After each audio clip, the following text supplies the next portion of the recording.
आगे बढ़ो। लिखो इस अवस्था में, हाँ इस अवधि में, सॉरी, इस अवधि में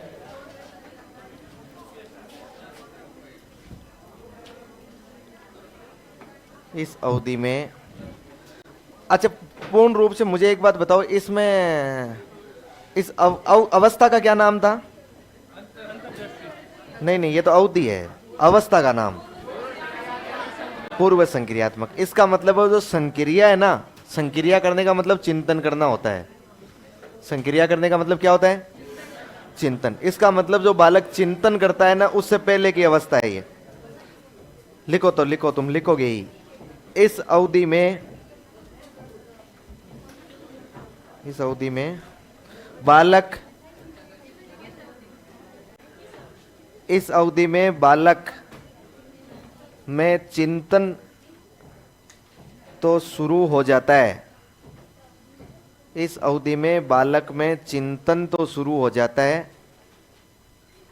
इस अवधि में बालक में चिंतन तो शुरू हो जाता है, लेकिन लेकिन इस अवधि में, अंतर्दर्शी अवधि में लिख रहे हैं अगली लाइन, इस अवधि में बालक में चिंतन तो शुरू हो जाता है, लेकिन यह पूर्णतः अतार्किक होता है। लेकिन यह पूर्णतः अतार्किक होता है। लेकिन यह पूर्णतः अतार्किक होता है। यह पूर्णतः अतार्किक होता है। देखो ये जो अंतर्दर्शी अवधि है ना, इसकी बात कर रहे थे ना, बालक 4 से 7 साल का है। आप सोचना, इस पर दिमाग लगाना। 4 से 7 साल का बालक होगा ना, वो सहज क्रियाएं करने लग जाएगा। सहज मतलब सामान्य, मतलब जटिल नहीं है, कॉम्प्लेक्स क्रियाएं नहीं है, सामान्य क्रियाएं हैं, सहज क्रियाएं, जुड़ी हुई, एक दूसरे में संयुक्त क्रियाएं नहीं है। जैसे जैसे उदाहरण लिखे थे हमने सहज क्रियाओं के, जैसे वो वर्णमाला याद करना, गिनती गिनना, गिनती बोलना, हल्के जोड़ बाकी गुणा भाग करना। वो बालक कहता है मुझे हासिल वाले जोड़ नहीं आते हैं, मुझे ये नहीं आते हैं, वो नहीं आते हैं, मतलब बिल्कुल सिंपल सिंपल क्रियाएं करना। इसके अलावा वो बालक थोड़ा सा हल्के भारी में अंतर कर लेना। इसके अलावा थोड़ा सा बालक हल्का सा वर्गीकरण भी करने लग जाता है।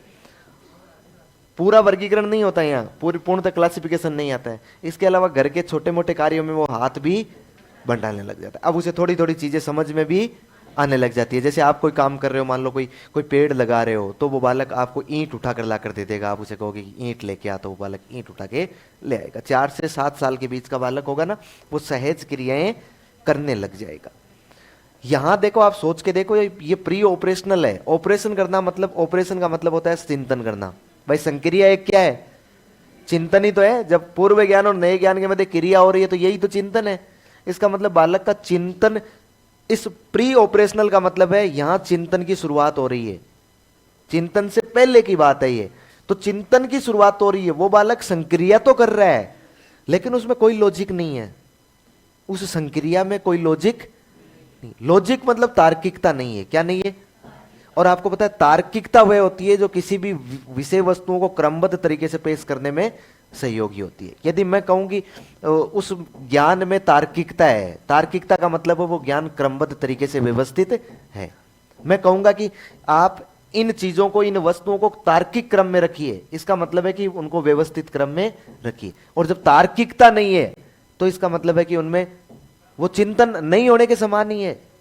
ऐसा हम नहीं कह सकते वो चिंतन हो गया, बालक चिंतन कर रहा है। हाँ कर रहा होगा, लेकिन उसमें कोई तार्किकता नहीं है, पूर्णतः अतार्किक चिंतन है। जैसे अलग अलग आकार की बालक को आपने 8-10 वस्तुएं रख दी, और फिर बालक को कहा कि बेटा तू है ना, इनमें से नीचे ही नीचे बड़ी लगानी है, उसके बाद उससे छोटी, उसके बाद उससे छोटी, उसके बाद उससे छोटी, इस तरह से तुझे क्रम में ये वस्तुएं जमा देनी है।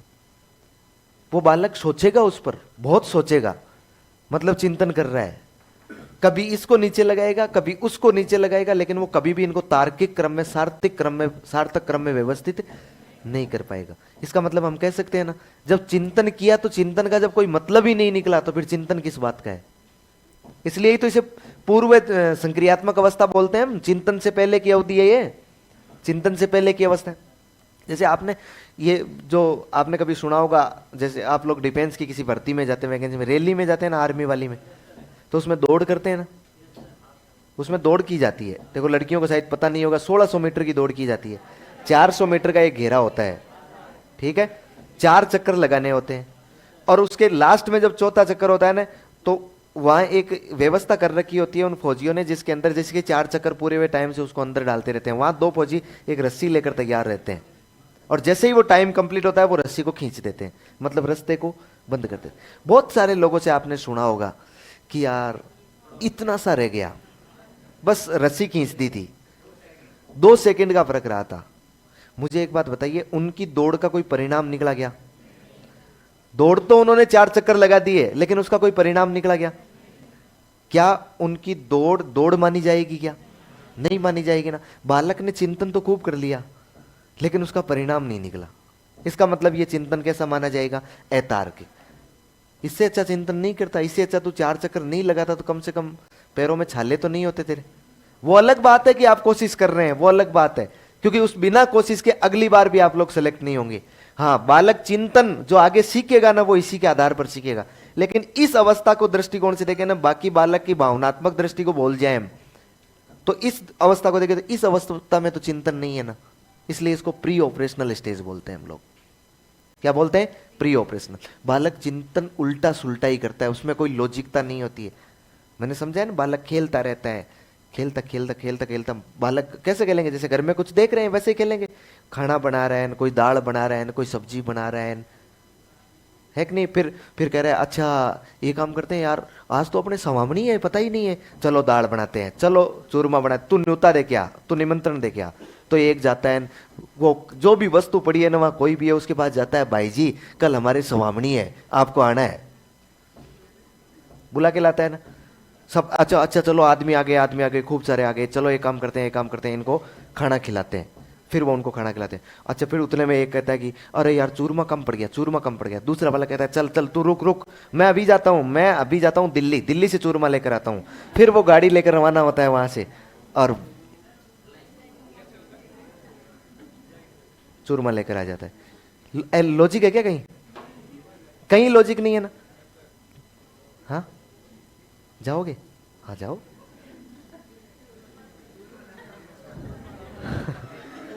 आपने गलत टाइम पे पूछ लिया ना, अब ये छोरे कहेंगे चूरमा खाने जा रहे हैं। नहीं नहीं, अब तुम रहने दो। गणेश बोल रहे हैं क्या? गणेश आज तो आ गया अपनी जगह। ये सुरजीत वापस पीछे चला गया, ये आया ही नहीं है। सुरजीत ठीक है? हाँ है? हाँ, डर लगता है ना इसको कि तार पे कैसे बैठा जाएगा। अतार्किक चिंतन है कि नहीं है? अच्छा देखो, एक दिन मैंने पहले भी आपको इस प्रकार की बातें समझाई होगी। इस अवस्था का बालक होता है ना, बालक चाबी तो चाहे गाड़ी हो चाहे मोटरसाइकिल हो कुछ भी हो, चाबी तो यहां रखेगा, अंगुली में डाल के, जेब में डाल के रखेगा। उसको लगता है बस चाबी मेरी है, मतलब अधिकार मेरा ही है। और फिर वो ये क्यों रखता है? वो दूसरे बालकों के लिए, उनको धीरे से जाके उनको धीरे से दिखाता है, बोले और नहीं देखता है तो भी धीरे से दिखाता है। उसको लगता है कि यार अधिकार मेरा है। फिर खेलते खेलते भूल जाता है कहाँ चली गई। सुबह याद आता है आपको कि यार चाबी कहाँ है। गाड़ी शुरू करते हैं, स्टार्ट करते हैं, तब यार चाबी कहाँ है? बोले चाबी, मेरी चाबी लेके आना अंदर से, अंदर चाबी है ही नहीं। और बोले मैंने शाम को उसको दी थी यार। अब उसको कहते हैं कि बेटा चाबी, बेटा चाबी कहाँ है? वो आपको ले जाएगा दूसरे वाले कमरे में, ले जाके कहेगा अच्छा चलो मैं दिखाता हूँ, ये यहाँ है, यहाँ रखी थी मैंने तो। अरे बेटा यहाँ कहाँ है? तू ढंग से याद कर, ऐसे नहीं, तू ढंग से याद कर, शाम को उस टाइम गया था, फिर तूने वहां चाबी कहाँ रखी? तो वो अपने को दिखावे के लिए वो चिंतन कर रहा है। ओ मैंने, अच्छा याद आ गई, चलो दूसरे वाले कमरे में ले जाएगा, ले जाके यहाँ रखी थी। कोई लॉजिक नहीं है ना उनकी बातों में। चिंतन शुरू हो गया, लॉजिक नहीं है, मतलब इस चिंतन को क्या बोलेंगे हम लोग? अतार्किक, इलॉजिकल थिंकिंग बोलेंगे इसको। क्या बोलेंगे? इलॉजिकल। इसलिए पूर्णतः अतार्किक चिंतन की अवस्था होती है। नेक्स्ट लिखो, लिखो इस अवधि में बालक में, इस अवधि में बालक में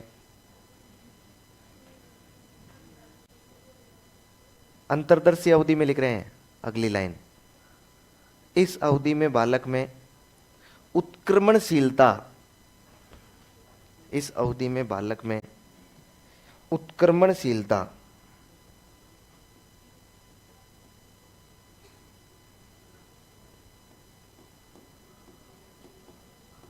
उत्क्रमणशीलता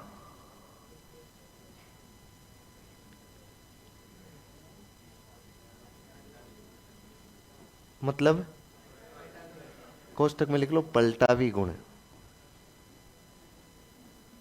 उत्क्रमणशीलता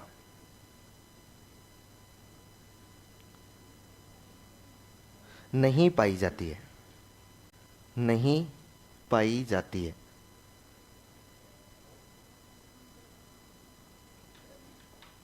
अर्थात वह एक परिस्थिति में सीखे गए ज्ञान का उपयोग, अर्थात वह एक परिस्थिति में सीखे गए ज्ञान का उपयोग दूसरी परिस्थिति में, अर्थात वह एक परिस्थिति में सीखे गए ज्ञान का उपयोग दूसरी परिस्थिति में नहीं कर सकता है।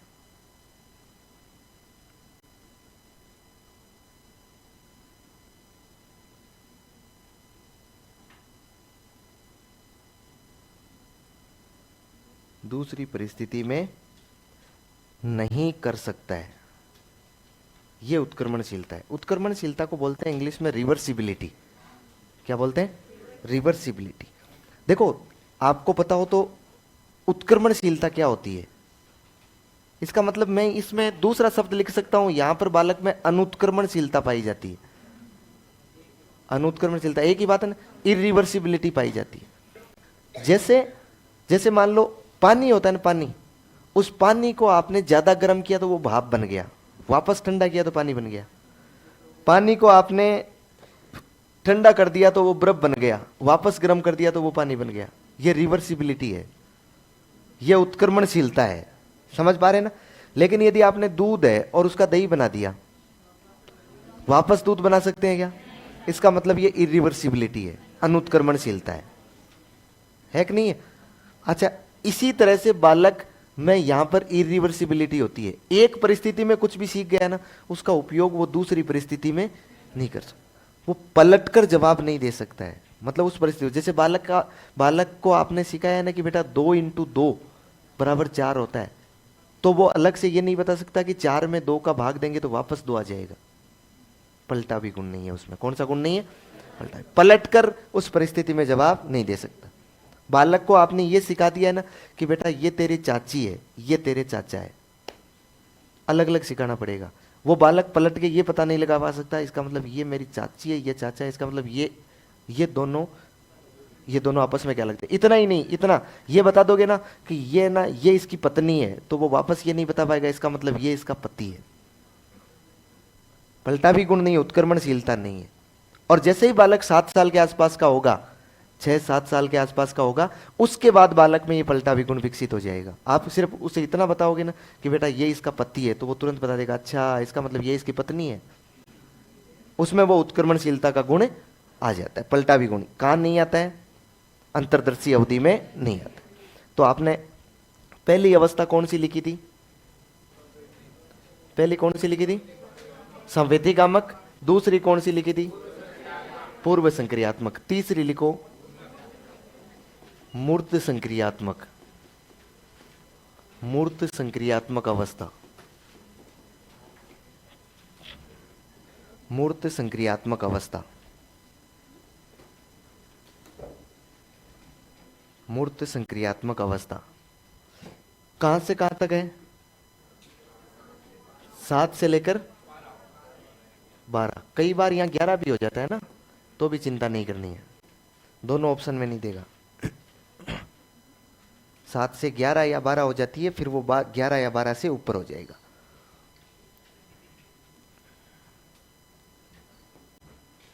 अच्छा देखिए, 2-3 बात समझाता हूं इसकी, है ना, मूर्त संक्रियात्मकता की।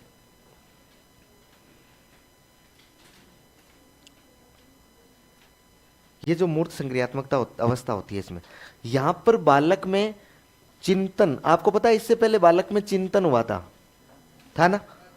वो चिंतन था कैसा? अतार्किक, अतार्किक था ना? इसका मतलब उस चिंतन का कोई लेना देना नहीं था, लेकिन उस चिंतन की वजह से अब बालक इस अवस्था में आते आते अपने चिंतन में तार्किकता ले आता है। क्या ले आता है? अब वो लॉजिकता ले आता है, उसमें उसमें उसमें लॉजिक पाए जाते हैं। अब वो इलॉजिक नहीं रह जाएगा। ये जो चिंतन में तार्किकता आती है, इसलिए ये मैं ये कहूंगा कि यहां पर बालक में क्या विकसित हो रहा है?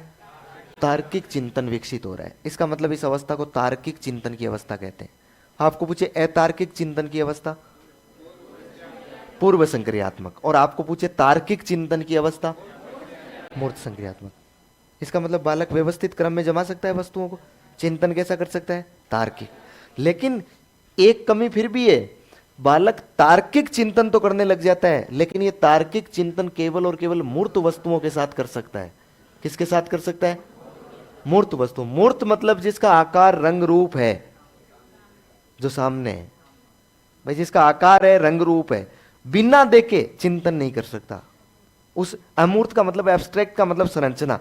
जैसे आप उस बालक को ये कहोगे ना कि बेटा देख है ना, जीन पियाजे ने कुल 4 अवस्थाएं बताई है, जिसमें से पहली जो अवस्था है ना वो संवेदीगामक अवस्था है।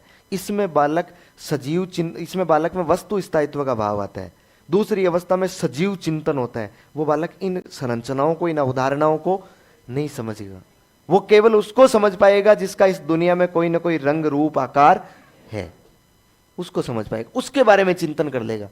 जैसे आपने उस बालक को एक कुर्सी दिखा दी, कुर्सी बालक ने देखी हुई है, इसका कॉन्सेप्ट उसके मस्तिष्क में। अब कुर्सी भले आप दूर ले जाओगे ना और पूछोगे ना बेटा कुर्सी कैसी होती है, तो वो बालक बताएगा कि जिसके 4 पैर होते हैं, बैठने के लिए जगह होती है, ब्लैक कलर की होती है, बता देगा। उस बालक को पूछोगे ना कि बेटा भैं कैसी होती है, यदि देखी हुई है ना, तो वो बिल्कुल बताएगा कि काली काली बिल्कुल चिकनी चिकनी सी होती है, और 4 जिसके पांव होते हैं और 2 उसके क्या होते हैं? सींग होते हैं। कैसा चिंतन है? मूर्त चिंतन है, क्योंकि वो वस्तु इस दुनिया में मौजूद है और बालक ने उस वस्तु को देख रखा है। समझ पा रहे हैं ना? लेकिन बिना देखे, इसका मतलब बालक के मस्तिष्क में अवधारणा होती है ना, कॉन्सेप्ट।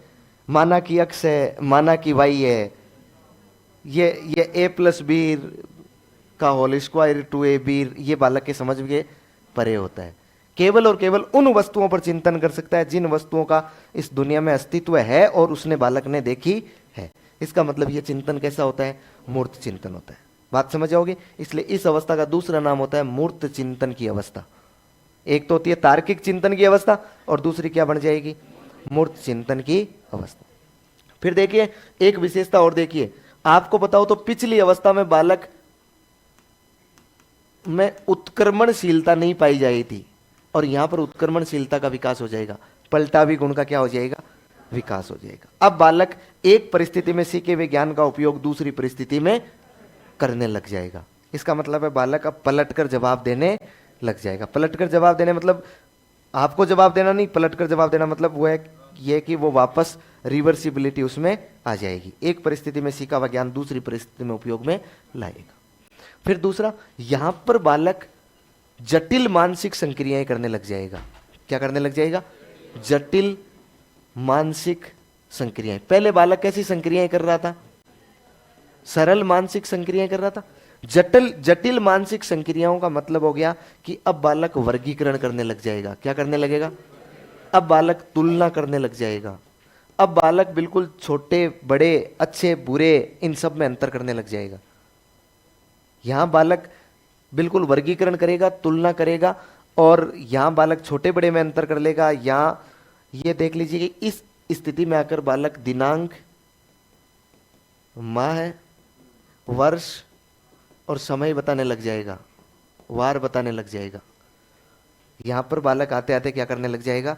दिनांक, माह, वर्ष, समय और वार बताने लग जाएगा। कई बार तो हमें ऐसा लगता है कि यार जीन पियाजे है ना, जीन पियाजे कहीं हद तक सही भी है और कहीं हद तक गलत भी है। आपको बताओ तो कुछ बच्चे ऐसे होते हैं जो 5 या 6 साल के होते हैं, तो ही उन्हें इस चीज़ों का पता रहता है।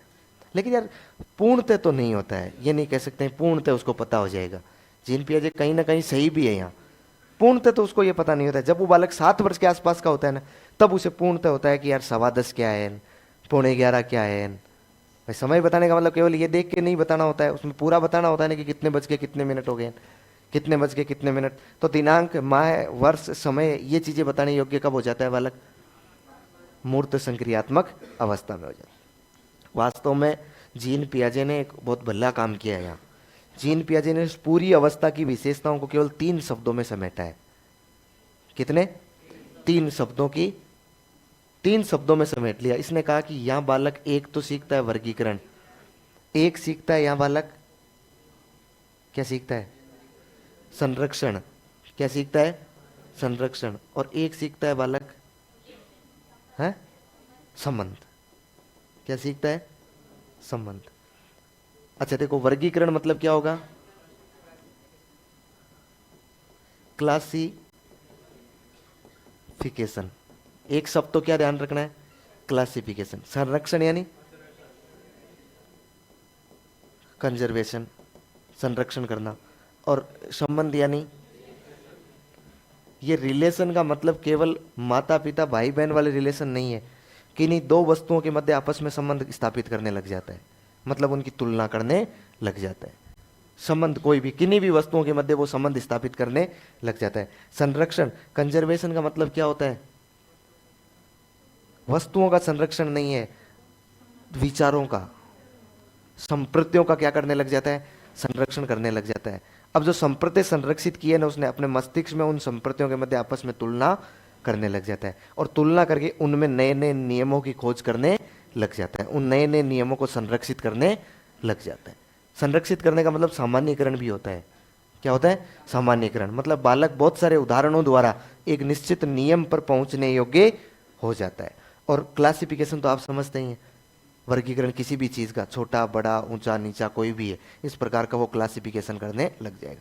जीन पियाजे ने कहा कि मेरी पूरी अवस्था को याद नहीं रखना है आपको, केवल 3 शब्दों को याद रखना है कि बालक क्या करने योग्य हो जाता है। और यही सवाल पूछा जाता है कि मूर्त संक्रियात्मक अवस्था में कौन सी विशेषता नहीं पाई जाती? 3 तो ये देंगे, एक शब्द कोई दूसरा दे देंगे। ठीक है, लिखो तो, मूर्त संक्रियात्मक अवस्था।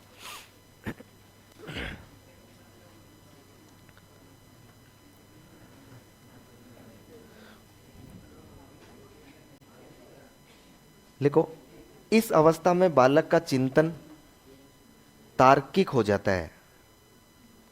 इस अवस्था में बालक का चिंतन तार्किक तो हो जाता है,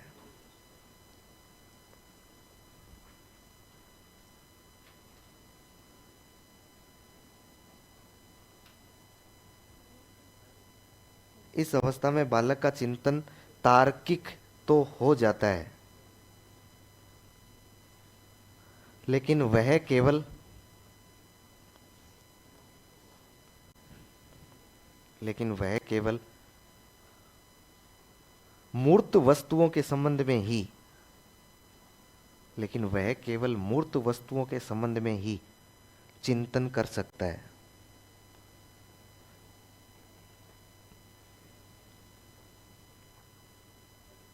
मूर्त वस्तुओं के संबंध में ही चिंतन कर सकता है।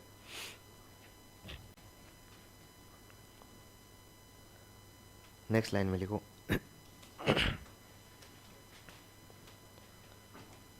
अतः इसे, अतः इसे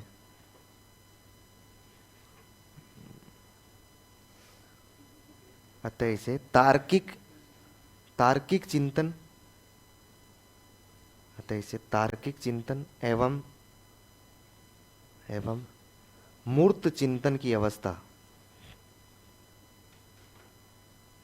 एवं मूर्त चिंतन की अवस्था भी कहते हैं।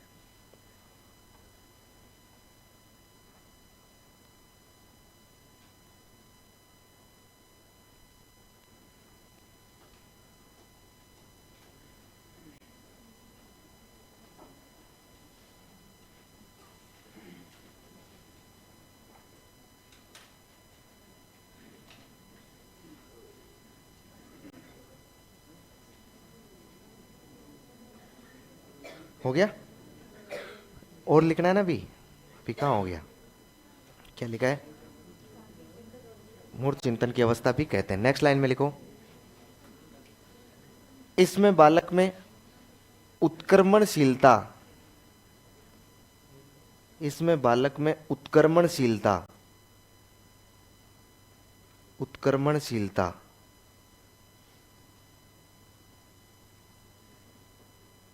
उत्क्रमणशीलता कोष्टक में थोड़ी लिखेंगे, अब क्या लिखेंगे, यदि लिखेंगे तो पलटावी गुण, है ना। इसमें बालक में उत्क्रमणशीलता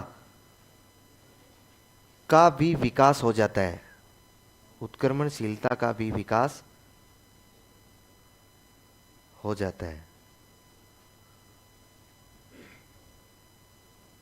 इसमें बालक में उत्क्रमणशीलता का भी विकास हो जाता है। नेक्स्ट लाइन में लिखो, उत्क्रमणशीलता विकसित होगी। नेक्स्ट लिखो, यहां बालक, यहां बालक जटिल मानसिक क्रियाएं, यहां बालक जटिल मानसिक क्रियाएं,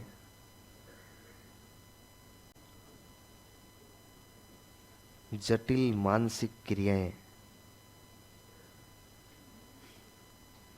जटिल मानसिक क्रियाएं करने लग जाता है, करने लग जाता है। जैसे वर्गीकरण,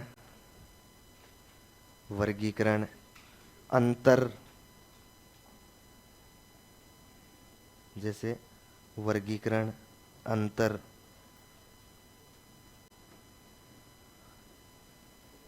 कठिन गणनाएं, कठिन गणनाएं,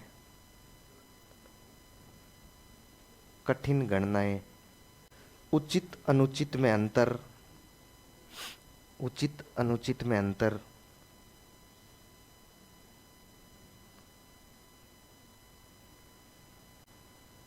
आदि आदि।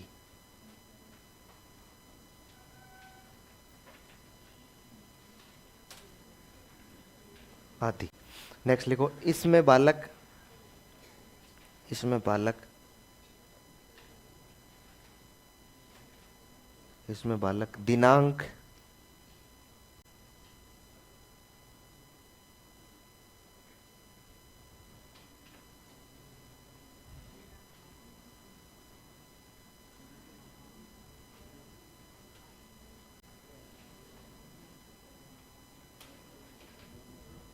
इसमें बालक दिनांक, माह, वर्ष, समय, दिनांक, माह, वर्ष, समय, वार आदि संप्रतियों को विकसित कर लेता है, आदि संप्रतियों को विकसित कर लेता है, आदि संप्रतियों को विकसित कर लेता है।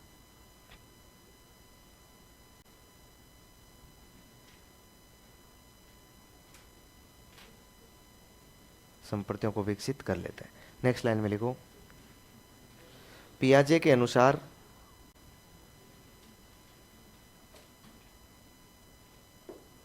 पियाजे के अनुसार इस अवस्था में बालक में निम्न विशेषताएं पाई जाती,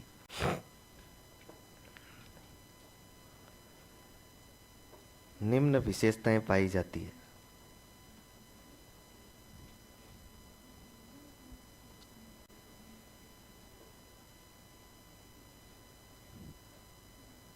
निम्न विशेषताएं पाई जाती है।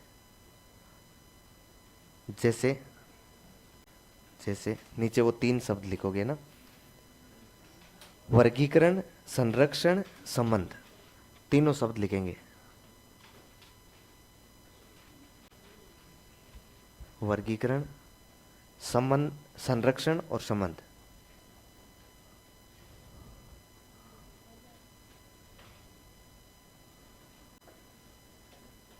क्या पेपर है क्या कल? काम है?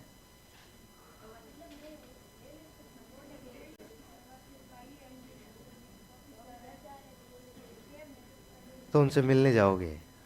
नहीं, जरूरी है। जरूरी नहीं है क्या भाई? मायरा कौन भरेगा? हाँ, मायरा कौन भरेगा भाई? हैं? वो भाई वापस जा रहा था तो उसको तो रेलवे स्टेशन छोड़ने गए घर वाले, अब वो वापस आ गए। समझ गया ना? ये किसकी है? उस बच्चे की रह गई।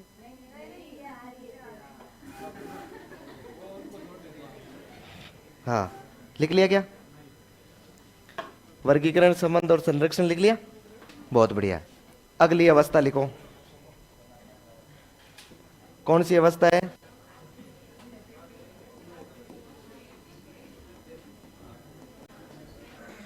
औपचारिक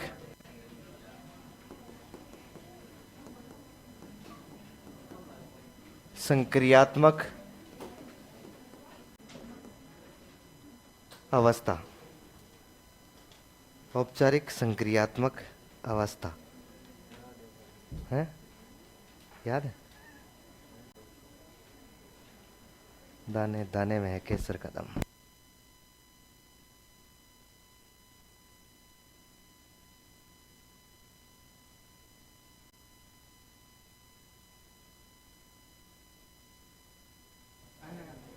नहीं यार, मतलब मैं इतना कमेंट थोड़ी हूँ यार। हम्म, कमेंट है।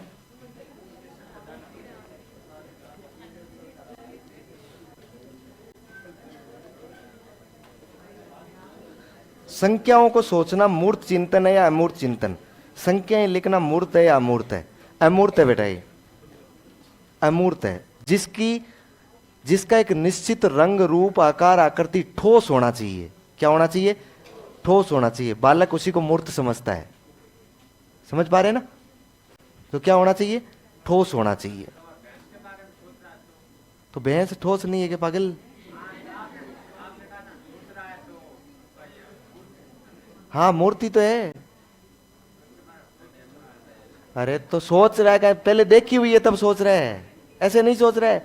ऑस्ट्रेलिया का बालक नहीं सोच पाएगा भैं के बारे में। अपना बालक को कहेंगे बेटा कंगारू कैसा होता है, थोड़ी सोच पाएगा। है तो वो भी मूर्त वस्तु ना। अच्छा, मूर्त उसको ही तो बोलते हैं ना जिसका कोई विशेष रंग रूप आकार आकृति स्वरूप हो, उसको ही तो मूर्त बोलते हैं ना हम लोग। लो चलो, आप मुझे एक जवाब देना, यस या नो में जवाब देना है आपको। मेरी शादी यूपी में हो गई है और मैं राजस्थान की हूं, तो अगर मैं रीट का फॉर्म में मेरिट भर दूं तो एससी से जनरल में तो नहीं हो जाऊंगा? हो जाएगा, हो जाएगी। मतलब हाँ। अरे मैं तो यस और नो में पूछ रहा हूं। यस और नो में जवाब दो। हैं? नो, चिंता मत करो। हैं? चिंता मत करो। जाति प्रमाण पत्र हमेशा अपने पिता के आधार पर बनता है। नहीं होंगे आप, है ना? चिंता मत करो। क्या कह रहे हो रे तुम, क्यों? हैं? हाँ हाँ। अरे तुम समझ रहे हो, मैं समझ रहा हूं तुम क्या यही कहना चाहते हो ना कि इसीलिए हमें यूपी जाना पड़ता है। रहने दो अब, कोई नहीं, उन्होंने सवाल पूछा इसीलिए जाना पड़ता है। नहीं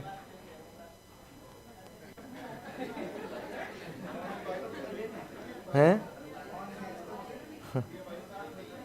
नहीं है जो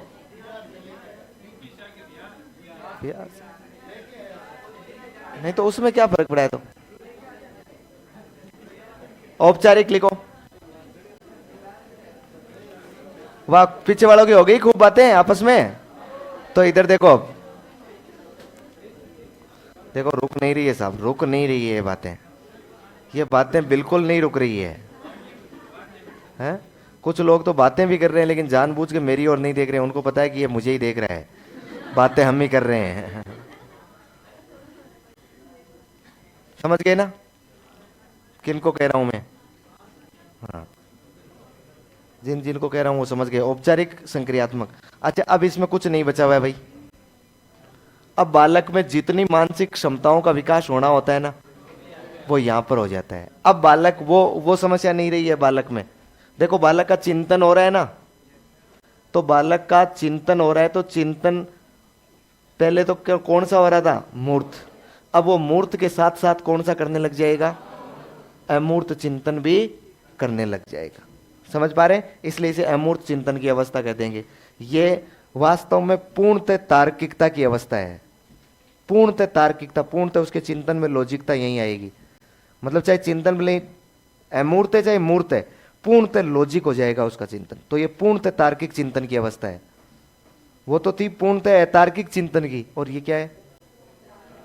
पूर्णतः तार्किक। सब कुछ सर्वश्रेष्ठ यही होता है, पूर्णतः तार्किक। अच्छा, यहां पर वैज्ञानिक सोच विकसित कर लेगा, इसलिए इसे वैज्ञानिक चिंतन की अवस्था कहते हैं। इसे उच्च स्तरीय चिंतन की अवस्था कहते हैं। यहां पर कौन सा चिंतन करेगा?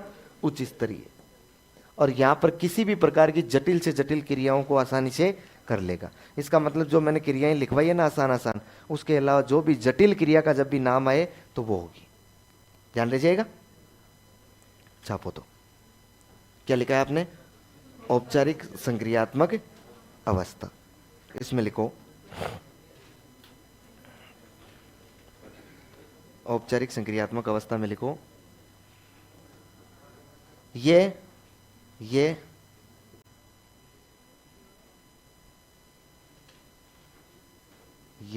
चिंतन के संबंध में, ये चिंतन के संबंध में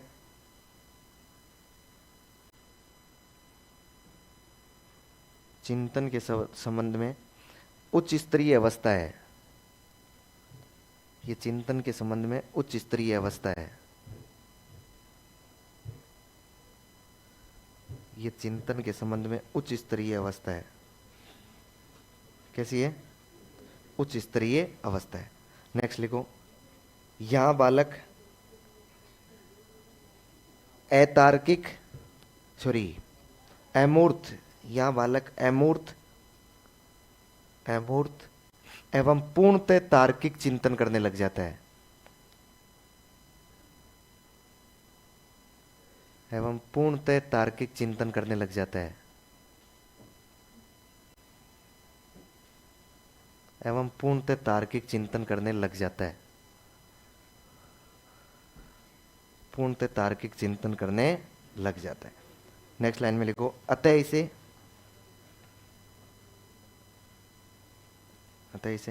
अमूर्त चिंतन, अतः इसे अमूर्त चिंतन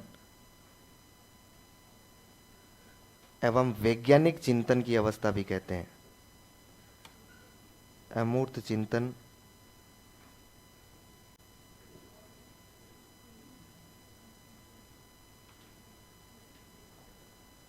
एवं वैज्ञानिक चिंतन की अवस्था भी कहते हैं।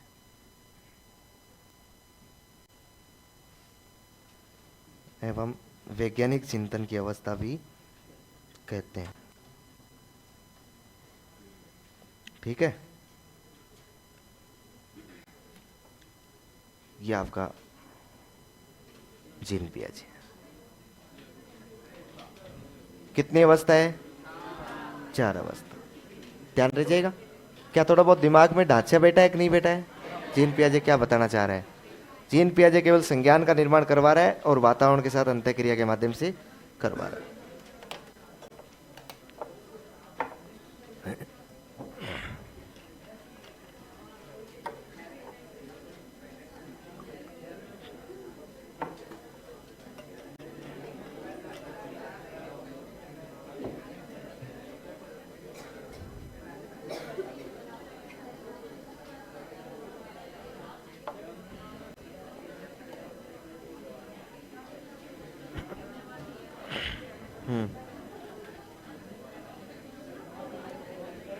हो गया?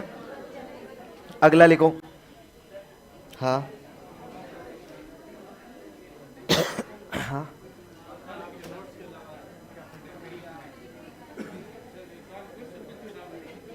है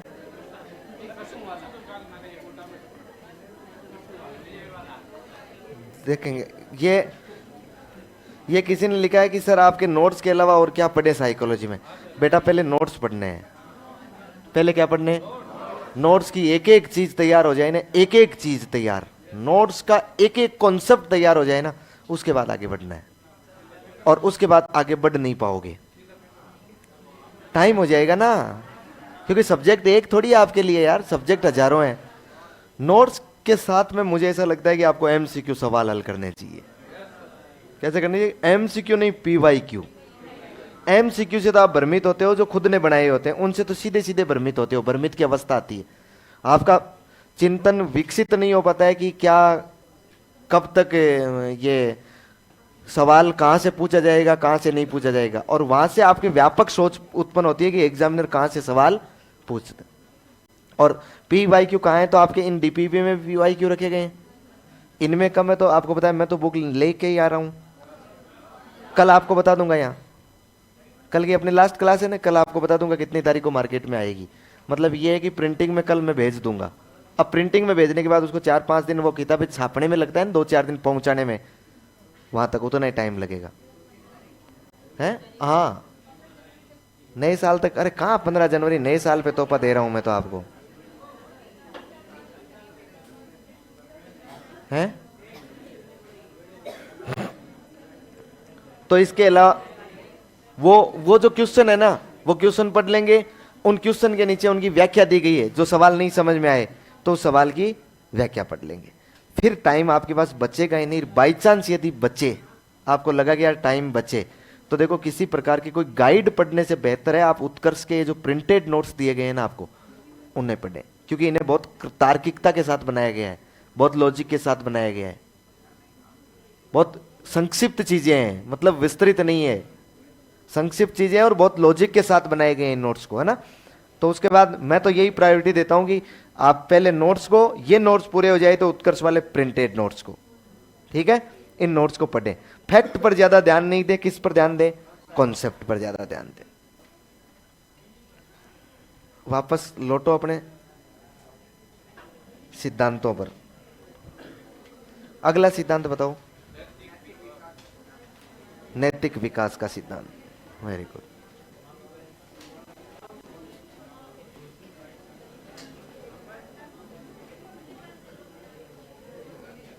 नैतिक विकास का सिद्धांत कौन सा सिद्धांत है? नैतिक विकास का किसने दिया है? Lawrence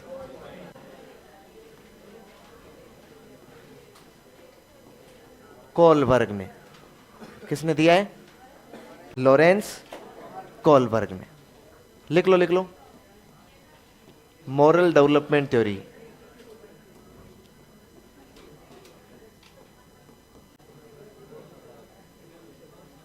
moral development theory.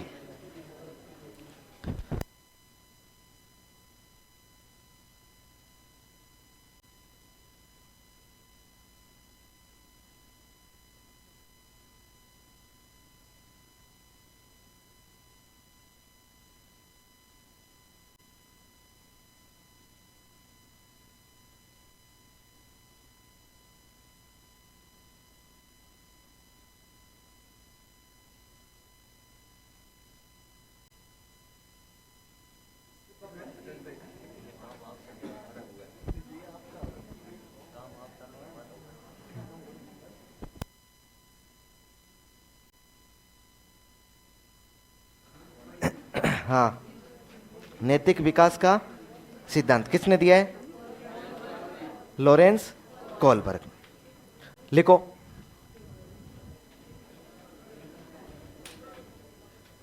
लिखो।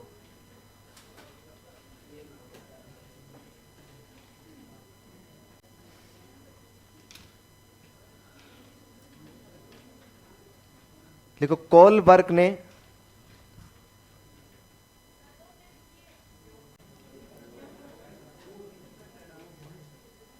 आप बता दीजिए ना।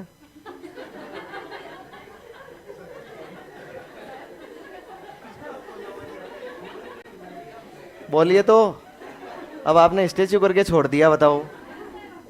हैं, शुरू लिखो। कोलबर्ग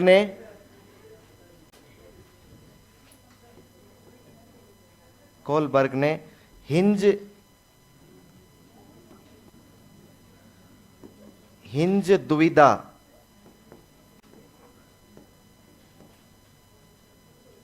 हिंज दुविधा की कहानी हिंज दुविधा की कहानी एवं नैतिक तर्कणा के आधार पर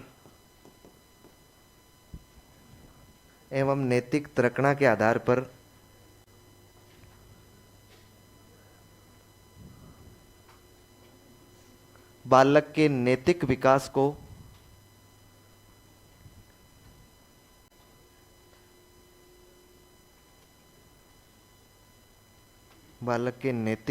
को तीन स्तरों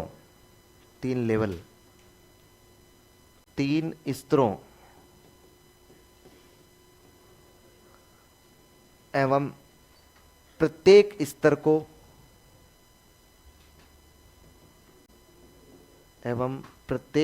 को दो अवस्थाओं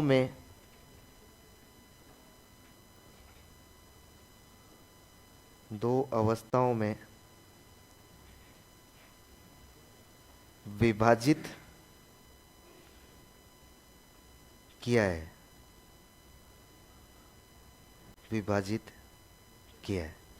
कितने स्तर? 3 स्तर। कितनी अवस्थाएं? 6। कितनी अवस्था हो गई कुल? 6। हमने लिखा है ना, प्रत्येक स्तर को 2 अवस्थाओं में विभाजित किया है। इसका मतलब है एक स्तर की कितनी अवस्था है? 2 अवस्था है। ध्यान रह जाएगा। कितने स्तर?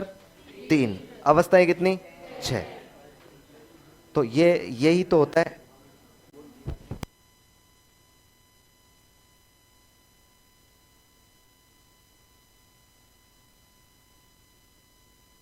हाँ, ये 3 साल में पहली क्लास है मेरी। 3 साल की पहली। नहीं, मतलब 3 साल की मेरा पहला चांस है ये। पता नहीं क्या हो गया। हाँ है। अरे नहीं, वो तो हमारी बातें थी। हमारे बीच में क्या बातें हुई? सारी बातें आपको नहीं बताई जा सकती। नहीं बताने से समाधान थोड़ी हो जाएगा। ये कह रहा है कुंवारा हूं, शादी करनी है। बोलो, करवाओ। बिहार से इतने माड़े दिन तो नहीं आए हैं अभी। चलो सुनो, सुनो मेरी बात सुनो। इसने एक तो हिंज की कहानी सुनाई लोगों को। किसकी? हिंज की। और उसके आधार पर बच्चों से नैतिक तर्कणाएं ली। हिंज की कहानी सुनाई और बच्चों से क्या ली? नैतिक तर्कणाएं ली। कैसे? सुनिए। इसने कहा ये क्या करता है कि बच्चों के 3 लेवल बांटता है। कितने लेवल बांटता है? 3 लेवल तो इसने बाद में बांटे हैं, नैतिक विकास के सिद्धांत को प्रोजेक्ट करने के लिए, मतलब देने के लिए, प्रतिपादित करने के लिए। इसने एक कहानी थी, वो कहानी प्रत्येक क्लास में जाकर सुनाई। मतलब प्रारंभ से पहली क्लास से उसे छोटे वाले बालकों से भी सुनाना शुरू किया था। हर क्लास में जाके उस कहानी को सुनाता और सुना के कहता कि बताइए इसके पक्ष में आपके क्या तर्क है और इसके विपक्ष में आपके क्या तर्क है। फिर अगली क्लास में जाके वही कहानी सुनाता और पूछता इसके पक्ष में क्या और विपक्ष में क्या। ऐसे करते करते इसने बच्चों से, जो बालक होता है ना, बालक मतलब 18 वर्ष तक के बच्चों से, ये सभी से ये कहानियां सुनाई और उनसे तर्क लिए और लॉजिक लेके फिर उनको देखा तो सामान्यतः 3 प्रकार की तर्कणाएं सामने आई। कितने प्रकार की? 3 प्रकार की तर्कणाएं सामने आई। इसलिए इसने 3 स्तर बांट दिए। इसने कहा कि नैतिक विकास के कितने स्तर होते हैं? 3 स्तर होते हैं। एक को कहते हैं प्री कन्वेंशनल लेवल, एक होता है कन्वेंशनल लेवल और एक होता है पोस्ट कन्वेंशन। मतलब एक परंपरागत, पूर्व परंपरागत स्तर, एक परंपरागत स्तर और एक पश्च परंपरागत स्तर। फिर आगे अवस्थाएं तो अपने हिसाब से ये बांटते गया था। अपने को तो ये 3 लेवल का ध्यान रखना है कि कौन से लेवल में क्या बात है। कौन से लेवल में क्या बात करता है। तो देखिए, ये जो हिंज की कहानी थी इसने तो सीधी सीधी सुनाई थी, मतलब वो तो एक एक एक प्रकार से क्या था, एक काल्पनिक कहानी थी। इसने उन लोगों को, उन बच्चों को जाकर कहा कि एक हिंज नाम का व्यक्ति है। भाई वो तो वहां सुना रहे हैं ना कहानी, भाई उन क्षेत्रों में सुना रहे ना, अपने यहाँ सुनाता तो हम हिंज थोड़ी लाते। हाँ, वहां नाम कुछ और ही होता अपने। हाँ, कोई भी हो, वो कह रहा है कि हिंज नाम का एक व्यक्ति था, उस व्यक्ति की पत्नी को कैंसर हो गया। पत्नी को क्या हो गया? कैंसर हो गया। तो वह उसको कैंसर की दवा दिलाने के लिए अस्पताल गया, उसने दवा दिलाई और डॉक्टर ने एक दवा लिख के दी। वो जो दवा लिख के दी उससे उसके कैंसर का इलाज हो सकता था, लेकिन वो दवा बनाने वाला जो दवा विक्रेता वाला था ना, वो एक मेडिकल स्टोर था, और उस मेडिकल स्टोर उसने अपनी मोनोपोली बना रखी थी, खुद ही दवा बनाता था और खुद ही बेचता था, इसलिए अपनी मन मर्जी से वो पैसे उसके लेता था। उसने जाके उससे वो दवा मांगी, मेडिकल वाले ने उसको दवा सामने बताते हुए कहा कि ये दवा 2,000 रुपए की है। कितने की है? 2,000 रुपये। हिंज ने कैसे न जैसे करके जुगाड़ देगा, तो अपने पास कम जुगाड़ था। हिंज ने उसको कहा कि यार दे दे, बाद में दे दूंगा। बोले नहीं नहीं, पैसे लेके आ। तो हिंज गया अपने रिश्तेदारों के पास, दोस्तों के पास, कहीं न कहीं से जुगाड़ करके जुगाड़ किया, लेकिन उसको 1,000 रुपये ही बन पाए। कितने? क्योंकि बेरोजगारी में इतने ही बनते, तो उसके पास 1,000 रुपये बन पाए। तो वो 1,000 रुपये लेकर उस दुकान वाले के पास फिर गया, उसको कहा कि देख मेरी पत्नी मर जाएगी, तू ये पैसे ले ले, या तो इसकी दवा के रेट कम कर दे, 1,000 में ही मान जा, नहीं मान रहा है तो तू मुझे उधार में दे दे, मैं तेरे पैसे कमाई करके चुका दूंगा, लेकिन मैं एक बार पत्नी को बचाना चाहता हूं। तो उस व्यक्ति ने उसको दवा देने से इनकार कर दिया। इनकार कर दिया तो हिंज अपने घर आ गया, रात को हथियार लेके पहुंचा और उस शटर को तोड़ा, तोड़ के शटर को ऊंचा किया और उस दवा को चुरा के ले आए और लाके अपनी पत्नी को दे दिया। ठीक, इतनी सी कहानी है। अब वो हर प्रकार के बालक से, हर अवस्था के बालक से जाकर पूछता है कि क्या हिंज ने जो किया वो सही था क्या, इसके पक्ष में क्या तर्क है और इसके विपक्ष में क्या तर्क है। उससे अलग अलग अवस्था के बालक अलग अलग लॉजिक देते दिखाई दे रहे हैं। जो पहली जो अवस्था है ना, पहली प्रारंभिक जो अवस्था है, उसमें तो बच्चे ये कहते हैं कि नहीं नहीं, उसको पुलिस पकड़ लेगी, उसको पुलिस पकड़ लेगी, उसको तो जेल में ले जाएंगे, उसको तो पीटेगी, इसका मतलब उसको दवा नहीं चुराना चाहिए। उनको नैतिकता है, नैतिकता से मतलब नहीं। इससे ये अनुमान लगाता है कि शायद छोटे बालकों में नैतिकता का विकास नहीं होता है। उसको तो ये है कि उनको दंड, उनको तो सजा दिख रही है, वो उनको क्या दिख रहा है? दंड दिख रहा है, सजा दिख रही है। दूसरे वाले बालकों के पास आता है, दूसरे वाले जो बालक होते हैं, दूसरे लेवल के जो बालक होते हैं, वो बालक कहते हैं कि उसने दवा चुराई है, तो कुछ बालक तो ये कहते हैं कि दवा चुराई है तो उसने, ठीक है तो क्या अपनी पत्नी को बचा लेगा, वो अपनी पत्नी को बचा लेगा। दूसरे वाले बालक ये भी कह रहे हैं कि यार अपनी पत्नी को तो बचा लेगा, लेकिन बचा के कब तक बचाएगा, वो तो उसको दवा देगा, फिर वापस जेल चले जाएगा, पत्नी को और पुलिस तो पकड़ लेगी, और पत्नी को और जरूरत पड़ेगी दवा की, फिर दवा कौन देगा, पत्नी तो मर जाएगी। फिर तीसरे वाले बालकों के पास आगे जाता है, वो कहता है कि उसने सही किया, गलत क्या किया है। यदि वो नहीं बचाता उसे, तो वो अपने धर्म नहीं निभा रहा है, उसको एक पति, अच्छा पति होने का हक नहीं है, इसका मतलब अधिकार नहीं, उन्हें कर्तव्य नहीं निभाए, वो कर्तव्य भी उसे निभाने चाहिए। तो अलग अलग प्रकार से इसके पक्ष में और विपक्ष में तर्क आ रहे हैं उन बच्चों के। उसके आधार पर इसने उलझा सुलझा के, और कुल कितने स्तर दे दिए? 3 स्तर दे दिए। कितने स्तर दे दिए? 3 स्तर दे दिए। और वो 3 स्तरों में प्रत्येक स्तर में कितनी अवस्थाएं रखी है? 2। तो हमें तो ये पूछा जाता है कि कौन से स्तर की अवस्था ये नहीं है, कौन से स्तर की अवस्था ये है। समझ पा रहे? तो ये नैतिक तर्कना है, ये हिंज की दुविधा है, वो एक दुविधा ही तो है ना हिंज के लिए। और ये नैतिक तर्कना का मतलब होता है मोरल रूप से वो क्या कर रहा है? रीजनिंग कर रहा है, तर्क दे रहा है, वो रीजनिंग कर रहा है। इसके आधार पर इसने 3 स्तर बताए। बता सकते हैं मुझे कौन से स्तर बताएं? बताओ देखें। अच्छा, पहला स्तर कौन सा है? लिख लो, पहला स्तर लिख लो, पूर्व परंपरागत स्तर। पूर्व परंपरागत स्तर।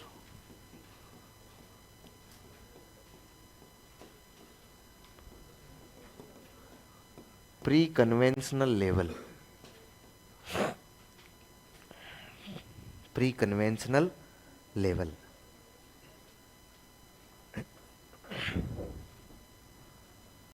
Pre conventional level.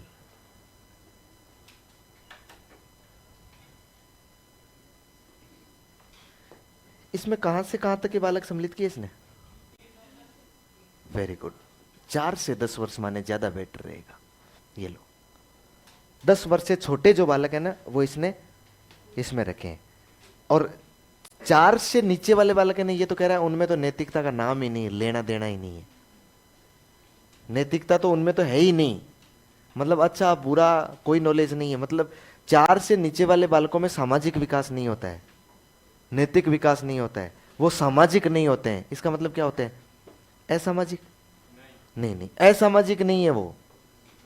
मतलब लेकिन वो सामाजिक नहीं है, उनमें सामाजिकता का विकास नहीं होता है। यदि 4 से छोटा वर्ष का बालक जो होगा ना, वो बालक आपको तू कहता है ना, बोले तू इधर आ, तो अपने को ये नहीं मानना है कि वो बालक बिगड़ गया है, वो आपकी इज्जत नहीं कर रहा है, क्योंकि उसमें नैतिकता नहीं आती है, उसमें सामाजिकता नहीं आती है। वो तो बालक जैसा आपसे सुन रहा है ना, क्योंकि आपसे बड़ा आपको क्या कह रहा है? तू कह रहा है, तो वो भी क्या कहेगा? तू कहेगा। यदि 4 वर्ष से छोटा बालक आपको थप्पड़ लगा रहा है ना, तो ये नहीं जान रहा है कि वो पिता धर्म या माता धर्म का उल्लंघन कर रहा है, या चाचा धर्म का उल्लंघन कर रहा है। बड़ों को नहीं मारना चाहिए। समझ पाए मेरी बात को? 4 वर्ष से छोटा बालक होता है, उसमें न तो सामाजिकता होती है, न असामाजिकता होती है, न नैतिकता होती है, न अनैतिकता होती है। उसमें कोई भी किसी भी प्रकार से इसका नैतिकता का विकास नहीं होता। नैतिकता का वास्तव में विकास शुरू होता है 3 या 4 वर्ष के बाद में। इसलिए इसको पूर्व परंपरागत अवस्था कहते हैं। समझ पा रहे? लिखो एक लाइन देखे इसमें।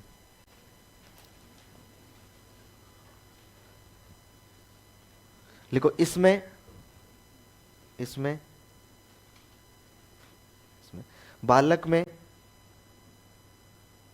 इसमें बालक में नैतिकता का विकास शुरू होता है, नैतिकता का विकास प्रारंभ होता है, नैतिकता का विकास प्रारंभ होता है।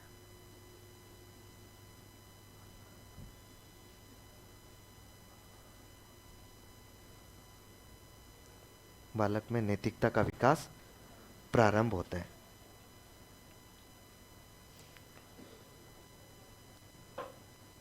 यहां पर पुरस्कार एवं दंड की भावना, यहां पर पुरस्कार एवं दंड की भावना, यहां पर पुरस्कार एवं दंड की भावना, पुरस्कार एवं दंड की भावना उसकी नैतिकता को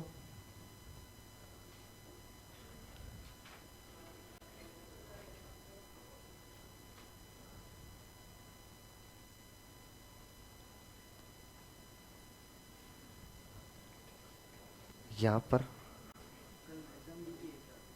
नहीं नहीं नहीं, हाँ उलन है, हाँ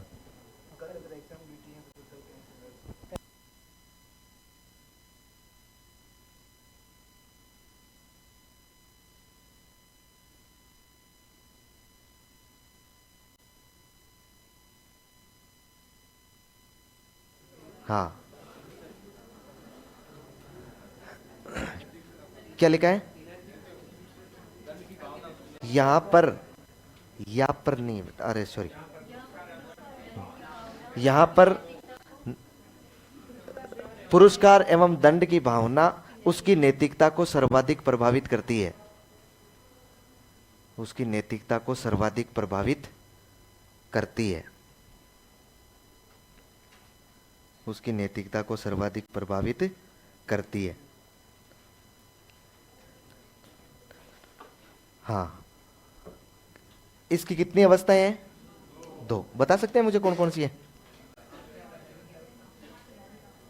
पहली कौन सी है? Very good. ऐसे लिखोगे थोड़ी, इसे पुनः 2 अवस्थाओं में बांटा गया है। नहीं लिखना है, सीधी अवस्थाएं लिखनी। पहले लिख लिया ना प्रत्येक की 2-2 अवस्थाएं। लिखो दंड, आज्ञाकारिता, उन्मुक्ता, उन्मुक्ता की अवस्था।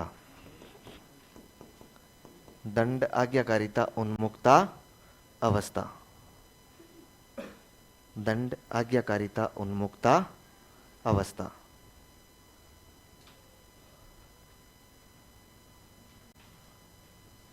और भी इसके नाम हो सकते हैं क्या? हैं? आज्ञा व दंड की अवस्था, बस यही नाम होगा इसका। इसे इंग्लिश में क्या बोलते हैं?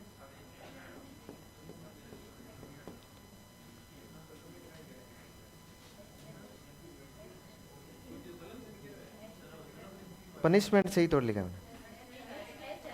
SH है ना, पनिशमेंट। हाँ, पनिशमेंट,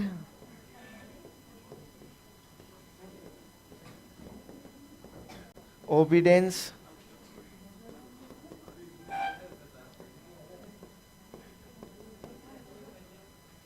ओरिएंटेशन स्टेज। ध्यान रखिए, ये तो है लेवल और ये है अवस्थाएं, stage. Punishment, obedience, orientation, level.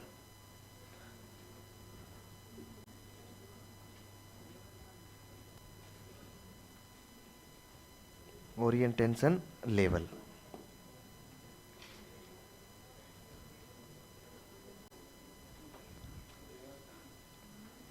है।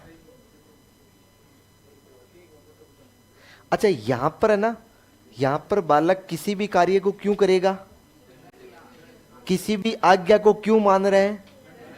दंड से बचने के लिए। किस लिए मान रहे हैं? एक ही ध्यान रखना है, यहां बालक में कोई नैतिकता वैतिकता कुछ नहीं है।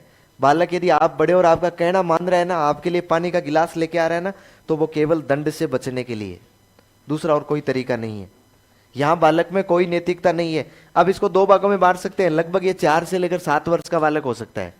कितना हो सकता है? 4 से लेकर 7 वर्ष का बालक आपके दंड से बचने के लिए आपकी आज्ञा को स्वीकार करता है, उसमें नैतिकता ज्यादा नहीं है। लिखो, इसमें एक लाइन लिखनी है ना, लिखो, यहां बालक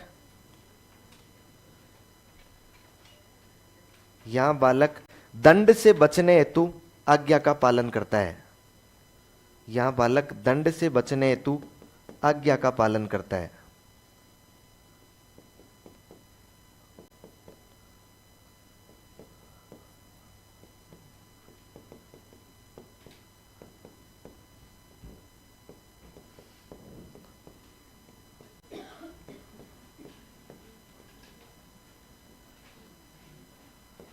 अगली कौन सी होती है?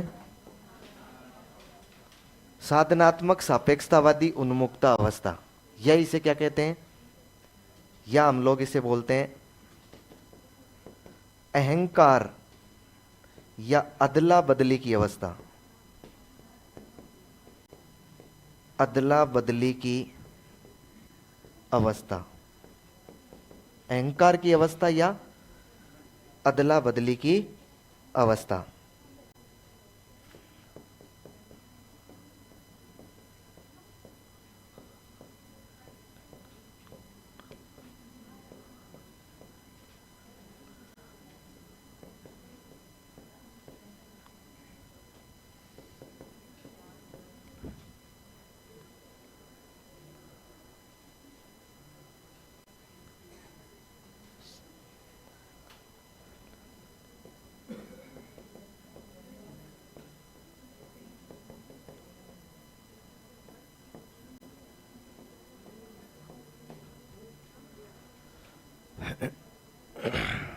साधनात्मक सापेक्षतावादी उन्मुक्ता की अवस्था, अहंकार या अदला बदली की अवस्था, इंस्ट्रूमेंटल रिलेविस्टिस्ट, रिले, ये होगा रिलेशन नहीं यार,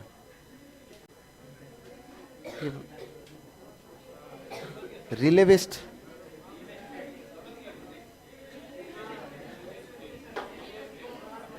रिलेविस्टिस्ट यही होगा। इंस्ट्रूमेंटल ये ओरिएंटेशन स्टेज, लिखो,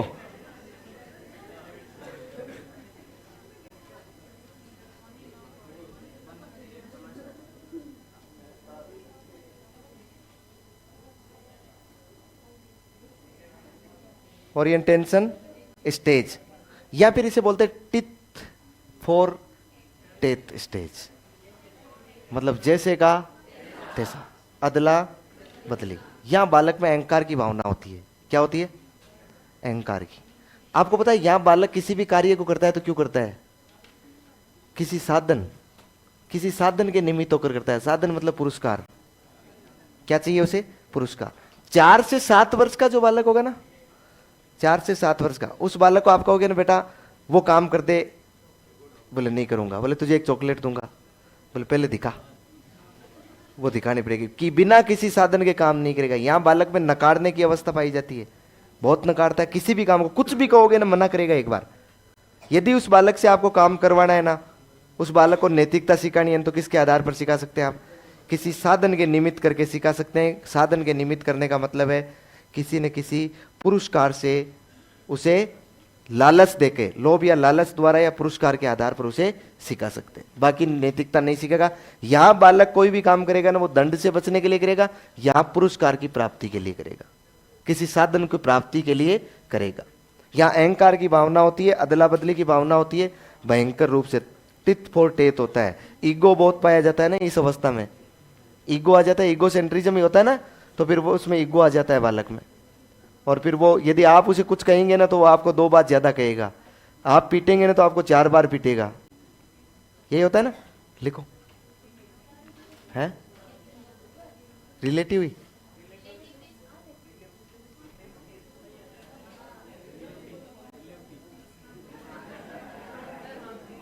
तो गलत है इसका मतलब, ये मीनिंग गलत है।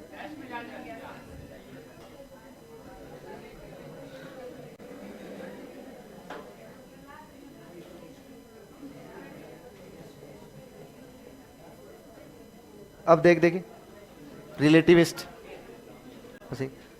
गूगल पे मिली है क्या? रिलेटिविस्ट, हाँ।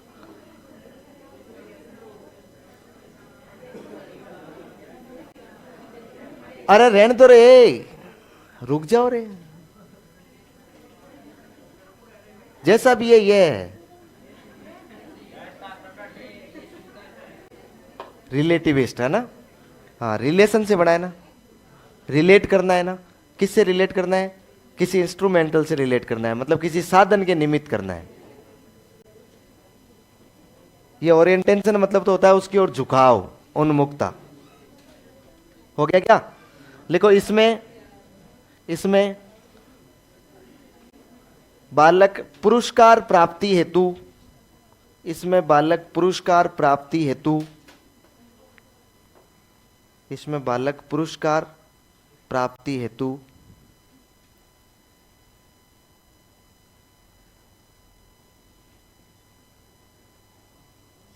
कार्य करता है, कार्य करता है। मतलब यह है कि उस बालक को यदि नैतिकता सिखानी है ना तो ज्ञान देकर नहीं सिखाई जा सकती है, पुरस्कार के माध्यम से।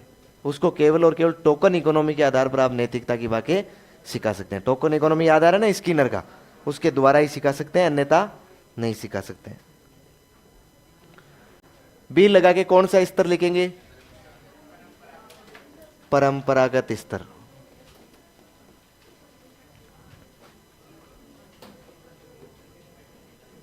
परंपरागत स्तर ये होता है 10 से लेकर 13 वर्ष। कौन सा लेवल होता है?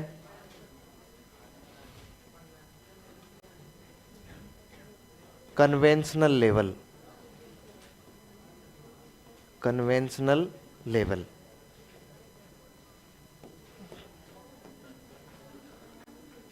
Conventional level.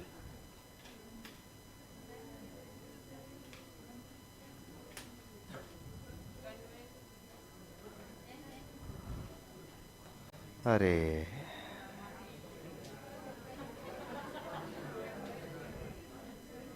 एन नहीं लिखा ना? हाँ मतलब पिछली बार सही लिखा हुआ है, देख लो भले।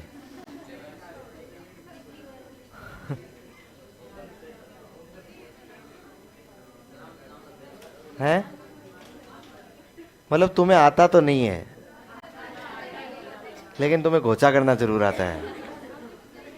तुम ये तो बता सकते हो कि ये गलत है, लेकिन ये नहीं बता सकते हो ये क्या सही है। तो ये तो मुझे भी पता रहता है कि ये गलत है।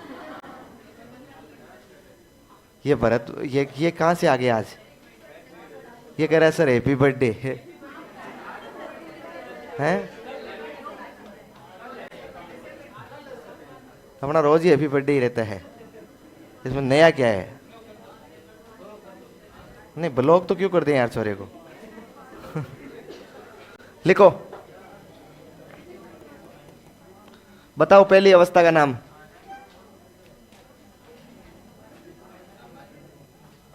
उत्तम लड़का,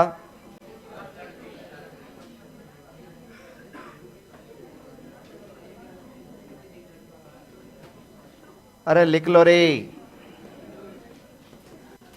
अच्छी लड़की की अवस्था,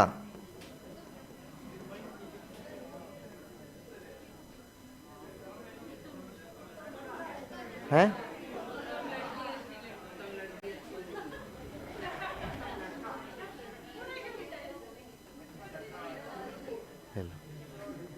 अब तो निकाल लोगे कुछ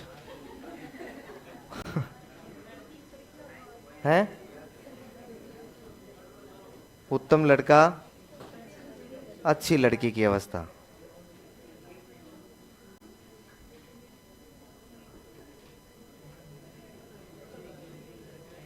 गुड बॉय,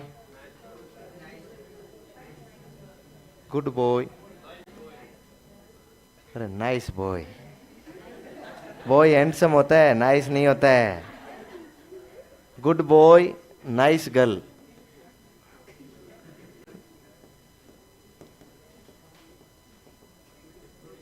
ओरिएंटेशन स्टेज।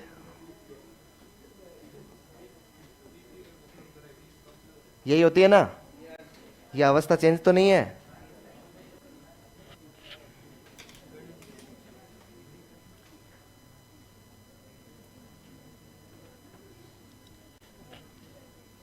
अच्छा आप याद करके देखो, देखिए ये बालक है 10 से लेकर 13 वर्ष। अच्छा 10 से 13 भी नहीं है, ये 10-11 के आसपास का बालक है, क्योंकि इसको दो भागों में बांटोगे ना आप, तो दो भागों में, इसका मतलब 9 वर्ष से के लगभग से ये शुरू हो जाता है।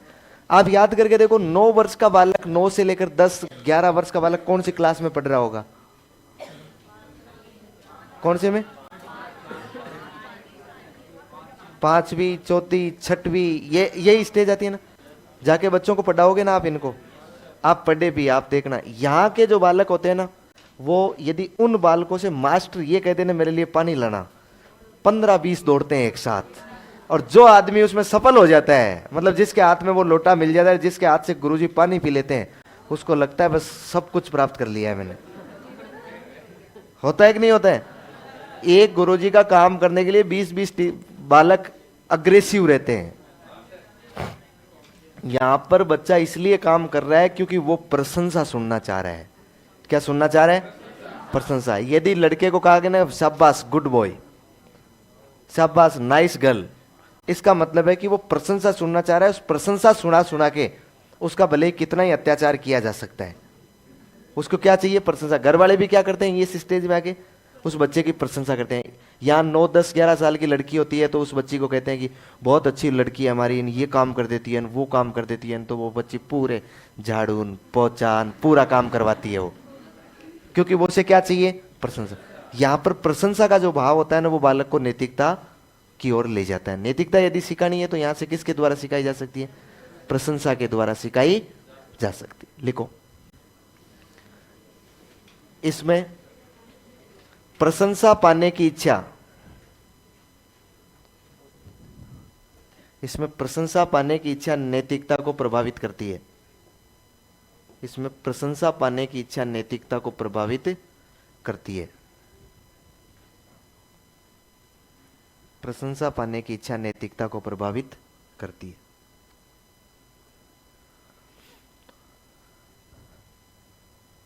दूसरी अवस्था का नाम क्या है?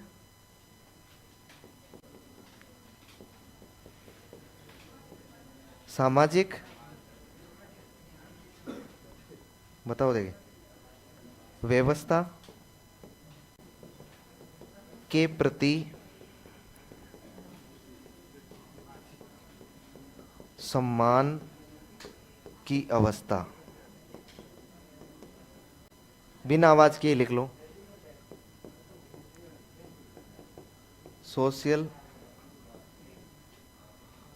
Order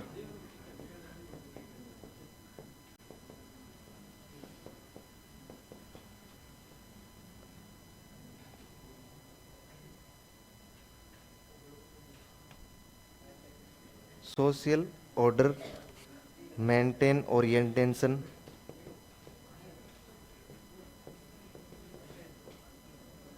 stage.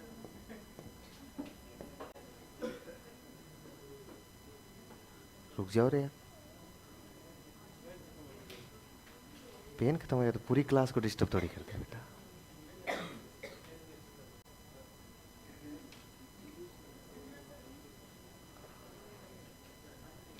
सामाजिक व्यवस्था के प्रति सम्मान की अवस्था। अच्छा बताओ, बालक कितने साल का है? 11, 12, 13 साल का, एक नहीं है? यहां का जो बालक होता है ना, वो बालक समाज द्वारा बनाए गए नियमों को सर्वव्यापी न्याय मानता है, सब कुछ मानता है। वो कहता है समाज ने जो नियम बनाकर दिए है ना, वो नियम तोड़े नहीं जा सकते। समाज ने जो व्यवस्था बना रखी है ना, वो व्यवस्था तोड़ी नहीं जा सकती है। उसके बिल्कुल भी दिमाग में नहीं है कि समाज द्वारा बनाए गए नियमों का उल्लंघन भी किया जा सकता है। सामाजिक व्यवस्था के प्रति सम्मान दर्शाता है। सोशल ऑर्डर मेंशन करता है, वो मेंटेन कर रहा है। सोशल ऑर्डर क्या कर रहा है? मेंटेन कर रहा है। और मुझे एक बात बताओ, इस अवस्था का जो बालक होगा ना, इस अवस्था के बालक को, जैसे क्लास में बैठे हैं वो बालक पढ़ रहे हैं, फिर टीचर आया, यही बालक वही है जो 6वीं 7वीं क्लास में पढ़ रहे हैं। भाई 6वीं 7वीं 8वीं क्लास के बालक होते हैं। शिक्षक आया, बच्चे आवाज कर रहे थे, शिक्षक आया, उसने कहा कि मॉनिटर खड़ा हो जा, वहां खड़ा रहे, जो बोले उसका नाम लिख ले और मेरे पास ले आना, फिर मैं उसको उल्टा लटकाऊंगा और उल्टा लटका के पीटूंगा। उन बच्चों के दिमाग में आ गया, मतलब जो इसने कह दिया ना वो बिल्कुल फिट है, ये होगा, ये समाज का नियम है। उसके दिमाग में यह नहीं आ रहा है कि समाज के नियम को तोड़ा जा सकता है। समाज ने जो कह दिया ना, मतलब समाज का मतलब परिवार, स्कूल, जो कह दिया है ना वो बिल्कुल सही है। पिताजी बच्चों को कह के जाते हैं कि देखो कोई भी बदमाशी नहीं करना किसी भी प्रकार की। यदि कोई बदमाशी करता हुआ मुझे पाया गया तो मैं आज 3 किलो रसगुल्ले लाने वाला हूं, उसको एक भी रसगुल्ला नहीं मिलेगा। अब जो बच्चा इस स्टेज में गुजर रहा है ना, यदि दूसरी स्टेज में, अलग स्टेज में वो बच्चा उस नियम को तोड़ रहा है ना, वो बदमाशी कर रहा है, तो वो कहे मैं रुक जा, मजा आ गया, अब तेरे रसगुल्ले नहीं आएंगे क्योंकि मैं आते ही पिताजी को कह दूंगा। उसको लग रहा है कि जो उन्होंने कहा है ना वो बिल्कुल सत्य है, सर्वमान्य सत्य है। इसलिए यहां पर सामाजिक समझौते जो होते हैं ना, सामाजिक जो नियम होते हैं ना, उनको कभी तोड़ा नहीं जा सकता है। बालक नहीं तोड़ने की सोचता है। लिखो, सामाजिक व्यवस्था के प्रति समझौते की अवस्था। लिखो, इस अवस्था में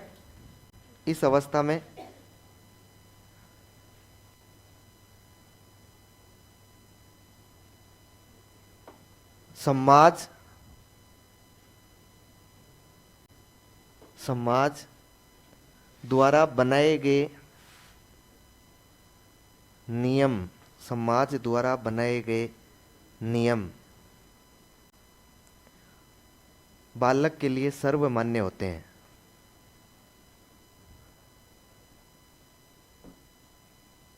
बनाए गए नियम बालक के लिए सर्वमान्य होते हैं। उन्हीं के आधार पर नैतिकता का विकास करता है। उन्हीं के आधार पर नैतिकता का विकास करता है।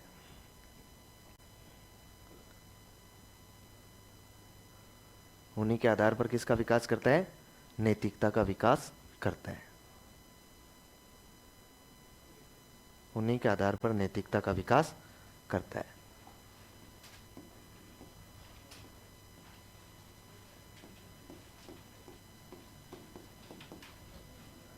एक कौन सा है? पश्च परंपरागत स्तर। ये कहां से है? 13 से ऊपर।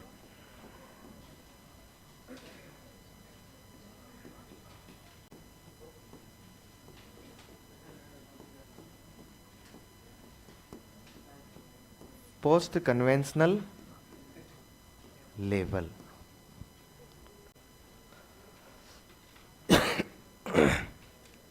Post conventional level.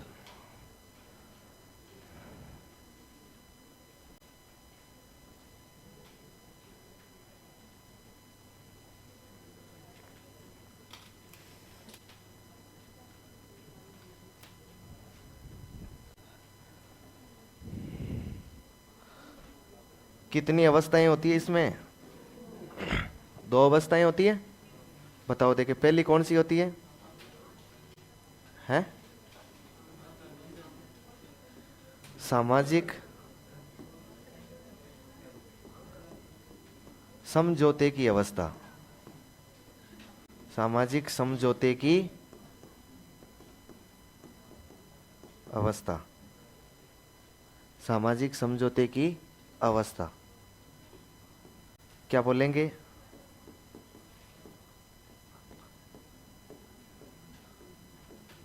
Social contract orientation,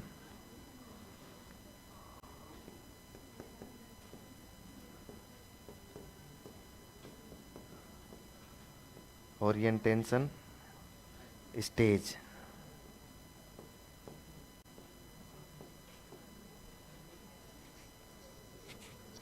social contract, contract यानी समझौता होता है ना, अनुबंध होता है कि नहीं होता है, इसलिए इसे सामाजिक अनुबंध उन्मुखता की अवस्था भी बोलते हैं या सामाजिक समझौते की अवस्था भी बोलते हैं। Social contract orientation stage.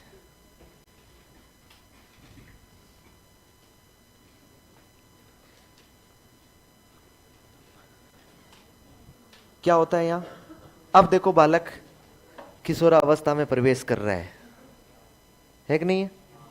किशोरावस्था 13, 14, 15, 16, ये जो अवस्था आ रही है ना, देखो 9th class, 10th class, 11th class, 12th class, ये स्टेज आ रही है। अच्छा 9th क्लास तक फिर भी ठीक है, क्योंकि 9th क्लास तक जाते जाते बच्चा 14 साल का होता है, 8वीं 9th क्लास तक जाते जाते। उसके बाद जो ये बच्चा होता है ना, फिर उसमें वो आता है मैं, है उसमें ये लगता है, फिर उसको लगने लगता है कि बस ये जो सितारे हैं ना, ये तो कुछ नहीं है, उनको तो मैं कभी भी तोड़ के ला सकता हूँ। उसको लगता है कि ये दुनिया है ना, ये दुनिया तो मेरी मुट्ठी में है, मैं कुछ भी कर सकता हूँ। उसको ये लगने लग जाता है। उसको लगता है ये समाज क्या है, कुछ नहीं है। समाज क्या है, कुछ नहीं है, सब कुछ मैं ही हूँ। समाज तो गलत है, समाज तो क्या है, गलत है। समाज को तो ऐसा करना ही नहीं चाहिए, समाज को तो ऐसा करना चाहिए। अब यहां पर वो जो सामाजिक नियम बनते हैं ना, समाज के परिवार के नियम बनते हैं ना, उन नियमों की धज्जियां उड़ाता है, यहीं पर उड़ाता है वो धज्जियां। समाज ने कह दिया कि बेटा ये काम नहीं करना है, वो कहेगा क्यों नहीं करना है काम ये। अच्छा वो इसीलिए नहीं रोक रहा है, वो इसीलिए वो समाज के नियमों को अब क्या कर रहा है, तोड़ रहा है। समाज के नियमों को अब तोड़ने लगे है, उसको लगता है कि समाज के नियम टूटने लायक है, इनके साथ समझौता किया जा सकता है, कॉन्ट्रैक्ट किया जा सकता है, यदि कोई कार्य गलत है तो, कोई कार्य गलत है तो। जैसे मान लो घर वालों ने उसे कहा कि बेटा जब दो लोग लड़ रहे होते हैं ना, तो बीच में कभी भी नहीं जाना होता है। दो लोग लड़ रहे हैं तो उनको अपने को छुड़ाने की जरूरत नहीं है। अब जब दो लोग लड़ते हुए मिलेंगे ना, उसको लगेगा यार ये लड़ रहे हैं, एक एक को पीट रहा है, तो वो बीच में जाके टांग अड़ा देगा, बीच में जाके चौधर कर लेगा। इसका मतलब उसने सामाजिक नियम को क्या कर दिया है, तोड़ने लायक मान दिया है। उसने ये मान लिया कि उसको तोड़ा जा सकता है, मतलब उसको सुधारा जा सकता है। सामाजिक नियम ऐसे नहीं होना चाहिए, ऐसे होना चाहिए। तो सामाजिक व्यवस्था के प्रति सम्मान कर रहा था ना जो बालक, वो कह रहा था नहीं समाज के नियम ही सब कुछ है। अब यहां पर वो धज्जियां उड़ाना शुरू करता है। तो सामाजिक समझौते की अवस्था में आप एक लाइन लिख लो, यहां पर बालक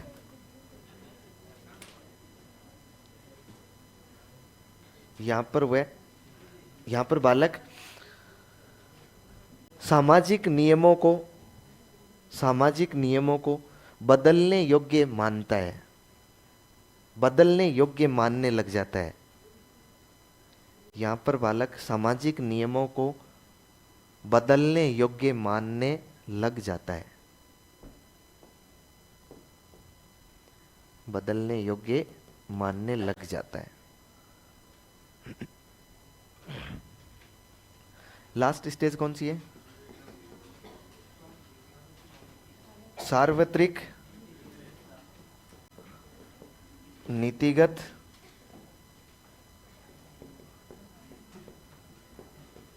सैद्धांतिक उन्मुखता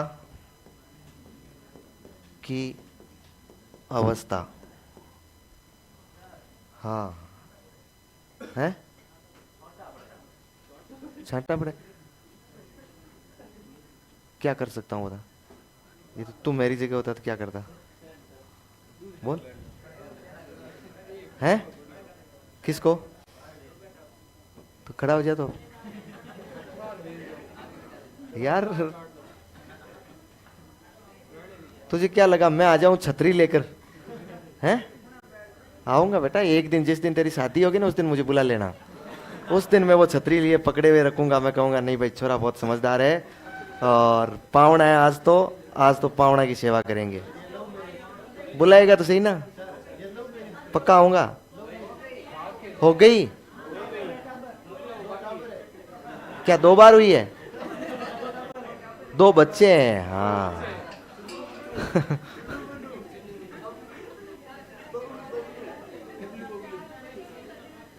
हैं? तो देख भाई ये फैसले लेना सीख जा अब फैसले लेना सीख जा। अब वो उम्र हो गई है फैसले लेने वाली, यदि ऐसी स्थिति है तो। और ये पागल बना रहे हैं तो अलग बात है। हैं? चलो कोई बात नहीं, छोरों की शादी में बुला लेना, ठीक है। छोरा एक छोरी है, एक लड़का एक लड़की है। लड़की कितने साल की है? लड़की 1 साल की। तो यार गैप ज्यादा हो जाएगा। हाँ। सार्वत्रिक नीतिगत सैद्धांतिक अवस्था। हाँ। सार्वत्रिक नीतिगत सैद्धांतिक उन्मुखता की अवस्था। साइलेंट।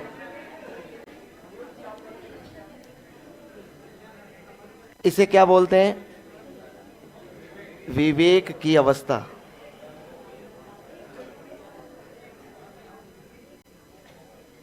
विवेक की अवस्था।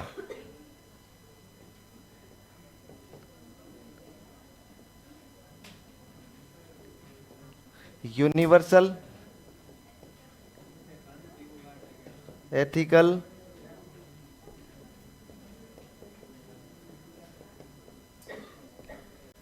Principal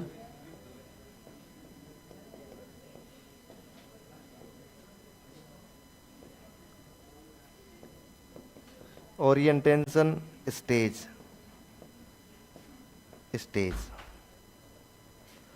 orientation stage. Orientation stage. इसमें क्या होता है? देखो अब सुनिए, है ना, यहां पर इससे पहले वाली जो अवस्था थी ना, इसमें तो बालक सामाजिक नियमों को बदल रहा था। केवल क्या कर रहा था? बदल रहा था। लेकिन इससे आगे वाली जो स्टेज है ना, ये लास्ट वाली जो स्टेज है, इस लास्ट वाली स्टेज में तो बालक अपने स्वयं के नैतिक मूल्यों को निर्मित कर लेता है। उसके बालक के स्वयं के नैतिक मूल्य निर्मित हो जाते हैं और अब वो समाज को ज्ञान देने लग जाता है कि आप ये गलत कर रहे हैं, आपको ऐसे नहीं करना चाहिए, आपको इस तरीके से करना चाहिए। वो उपयोगितावाद पर चलने लग जाता है। उपयोगितावाद का मतलब होता है, छोरो रुक जाओ रे, रुक जाओ रे यार, शांत रहो रे। वैसे ही आज मुझसे थोड़ा सा कम बोला जा रहा है, मैं थोड़ा परेशान सा हो रहा हूं आज। मुझे लगता है ठीकरी गर्म करनी पड़ेगी, लेकिन तुम मान ही नहीं रहे हो। हैं? क्या? अरे सब जानता हूं मैं, मुझे क्या बता रहे हो? रामन क्या वो क्या वो सब जानता हूं। ठीकरी गर्म करना नहीं जानता हूं मैं? लोगों को तो सिखाता हूं मैं। तू जानती है बेटा ठीकरी क्या होती है? हैं? कहते हैं ना, जैसी मटकी वैसी ठीकरी, जैसी हांडी वैसी ठीकरी। ऐसे ही कहते हैं, जैसी नानी वैसी दोईती, जैसी माँ वैसी बेटी, यही कहते हैं। हाँ चलो सुनो, तो सुन लो ध्यान से। मैं कहता हूं यहां पर बालक खुद के स्वयं के नैतिक मूल्यों का निर्माण कर लेता है और उनके आधार पर वो जज करता है। वो कहता है ये नियम सब बदल जाने चाहिए, मैं जैसा कहता हूं ना वो बिल्कुल सही है, समाज तो मेरी मानता नहीं है, ये मान लेना तो बेड़ा पार हो जाए। समाज का बेड़ा पार कर देता है, वो खुद के नैतिक मूल्य बना लेता है, वो खुद के नैतिक नियम बना लेता है और वो बालक उपयोगितावाद पर चलता है। उपयोगितावाद मतलब अधिकतम लोगों का अधिकतम सुख। ऐसा कार्य किया जाना चाहिए समाज में जो ज्यादा से ज्यादा लोगों को ज्यादा से ज्यादा सुख प्रदान कर सके। इस प्रकार की क्रियाएं समाज में की जानी चाहिए। तो वो यहाँ बालक वो फिर धरातल से थोड़ा दूर चला जाता है। धरातल मतलब वास्तविकता से दूर चला जाता है। यहाँ बालक में वास्तविकता नहीं रहती है, यहाँ सार्वत्रिक नीतिगत सैद्धांतिक अवस्था, विवेक की अवस्था आ जाती है और बालक अपने खुद के नैतिक मूल्य को नियम निर्माण करता है। और मान लो घर में जैसे दो परिवार हैं, एक इस अवस्था में बालक चल रहा है, किशोर अवस्था के शुद्ध चरम पर चल रहा है, वो समाप्ति की अवस्था तक चल रहा है, तो परिवारों के मध्य दो आपस में अनबन हो गई है। अनबन हो गई है तो उनके पिताजी उसे छोटे हैं ताऊ जी से या बड़े हैं कुछ भी है, वो जब उनका कोई घर में प्रोग्राम होता है तो जब आते नहीं है ना तो वो पिताजी चिंतित होते हैं और वो कहते हैं मुझे जाना पड़ेगा, जाके मैं पाँव पकड़ूंगा भाई, और तो क्या होगा। वो कहते हैं क्यों पाँव पकड़ोगे, क्या मतलब है ये। अरे बोले अपना भाई है यार, बड़ा भाई है छोटा भाई है, भाई भाई है यार। बोले इसमें क्या मतलब है भाई भाई है, यदि भाई नहीं मान रहा है तो तुम क्यों पकड़ोगे, नहीं जाओगे, नहीं जाना है। ये बालक यहाँ पर सार्वत्रिक नीति पर की अवस्था पर चलेगा, ये कहेगा कि मैं जो कह रहा हूँ वो सही है, गलत कर रहे हो आप, ऐसा कोई जरूरी थोड़ी है। बोले नहीं बेटा समाज में ऐसा होता है।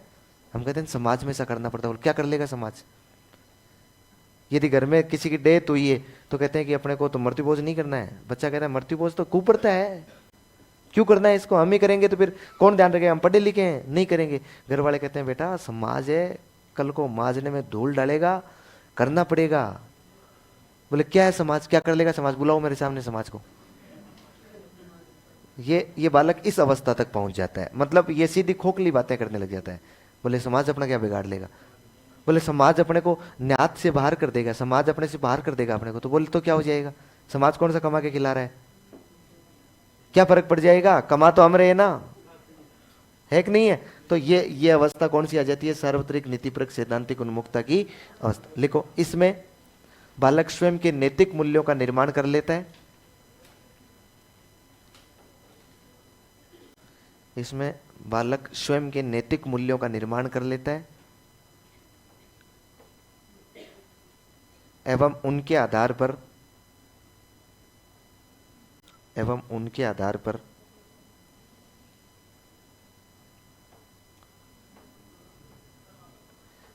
इसमें बालक क्या लिखा है, इसमें बालक स्वयं के नैतिक मूल्यों का निर्माण कर लेता है एवं उनके आधार पर नैतिकता की बातें सीखता है। एवं उनके आधार पर, कुलदीप चला गया तो पीछे चला गया ना। एवं उनके आधार पर नैतिकता की बातें सीखता है। हाँ है कुलदीप, कैसे, हाँ नैतिकता की बातें सीखता है। सीख ली नैतिकता की बातें, हो गई 6 अवस्थाएं, ध्यान रह जाएगा, क्रम ध्यान रह जाएगा। नीचे लिखो आलोचनाएं, नीचे लिखो आलोचनाएं। अरे 2 ही शब्द लिखने आलोचना में तो, लेकिन लिखनी जरूरी है। अच्छा देखो, इस सिद्धांत की आलोचना हुई भाई, इस सिद्धांत की क्या की गई, आलोचना तो हर ही सिद्धांत की होती है, लेकिन इसकी आलोचना कई बार पूछी जाती है। देखो मैं बताऊं आलोचना क्या हुई, अब कैसे चुप रखूं यार आपको।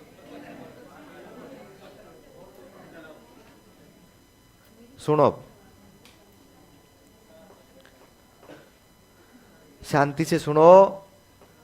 जब ये सिद्धांत दिया गया तो इस सिद्धांत के अनुसार ये बातें सही है, गलत है, कैसा होता है कि नहीं होता है, इसकी आलोचना हुई। 2 आलोचना इसकी प्रसिद्ध थी, 2 आलोचनाएं मुख्य थी। एक आलोचना तो ये थी कि इसमें क्षेत्र विशेष का प्रभाव पड़ता है। किसका प्रभाव पड़ता है, क्षेत्र विशेष का प्रभाव पड़ता है, क्योंकि ये यूरोपीय क्षेत्र में जहां ये परीक्षण किया गया, जहां ये कहानी सुनाई गई, केवल उसी देशों पर लागू हो सकता है।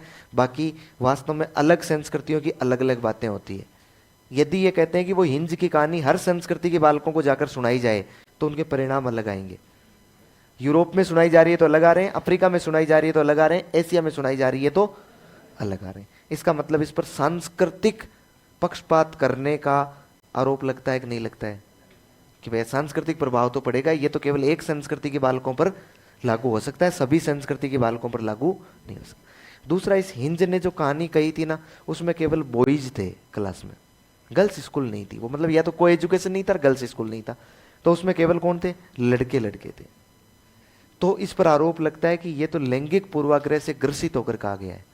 यदि इसमें लड़कियां होती उस एज की तो वो कुछ और ही रूपों में उत्तर बताती। ये तो केवल किससे पूछा गया है, लड़कों से पूछा गया है, इसलिए इसकी दो आलोचनाएं हैं और कहीं ना कहीं सही भी है। भाई केवल नैतिकता क्या लड़कों में ही विकसित होती है कि लड़कियों में विकसित नहीं हो सकती है क्या? यदि इस प्रकार की कहानी वो लड़कियों को सुनाते तो लड़कियां अपने हिसाब से कुछ और बताती और लड़के अपने तरीके से कुछ और बता रहे हैं। तो इसकी दो आलोचनाएं हैं, लिख लो, लिख लो। इस पर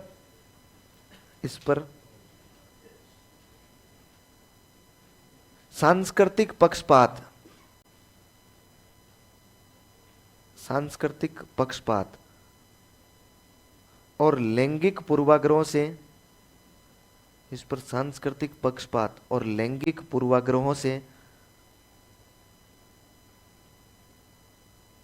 और लैंगिक पूर्वाग्रहों से ग्रसित होने का आरोप लगाया जाता है। लैंगिक पूर्वाग्रहों से ग्रसित होने का आरोप लगाया जाता है।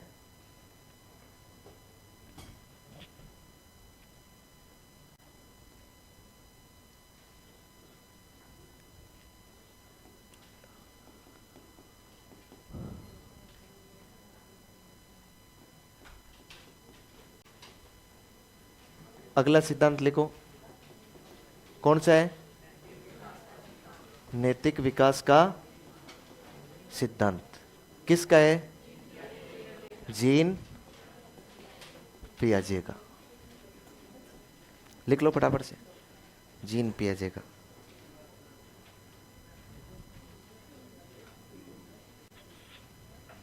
नैतिक विकास का सिद्धांत, जीन पियाजे।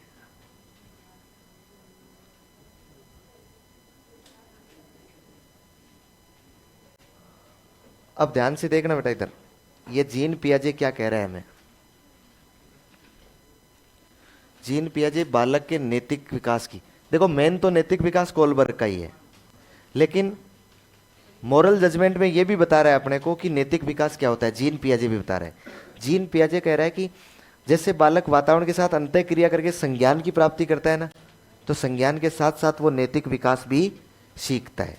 संज्ञान के साथ साथ क्या सीखता है, नैतिक विकास। तो पहली बात तो यह सामने निकल कर आएगी कि जीन पियाजे के अनुसार बालक नैतिक विकास वातावरण के साथ अंतः क्रिया द्वारा करता है। नैतिक विकास जैसे संज्ञान विकास करता है वैसे ही कौन सा विकास करता है, नैतिक विकास। इसने नैतिक विकास की कितनी अवस्थाएं बताई है, दो अवस्था बताई है। बता सकते हैं कौन कौन सी है? एक है पहली स्वायत्त, पहली परायत्त। पहली कौन सी है, परायत्त नैतिकता की अवस्था, परायत्त नैतिकता की अवस्था। अच्छा, इस परायित नैतिकता स्वायत्त नैतिकता को छोड़ो ना आप लोग, इसके लिए एक शब्द याद रखो, ये हेट्रोनोमी अवस्था है। कौन सी है, हेट्रोनोमी। कौन सी स्टेज है, हेट्रोनोमी। और इस ये कौन सी है, ऑटोनोमी। ऑटोनोमी ये अभी अभी पूछा गया है ना थोड़े दिनों पहले ही। ऑटोनोमी और हेट्रोनोमी दो अवस्थाएं नैतिकता की किसने बताई है, किसने बताई है, जीन पियाजे ने। ये एक तो है हेट्रोनोमी और एक कौन सी है, ऑटोनोमी। देखिए क्या होती है अवस्था। अच्छा, इस अवस्था में कुछ एज के अनुसार वर्गीकरण कर सकते हैं क्या, कितनी एज बताओ। देखिए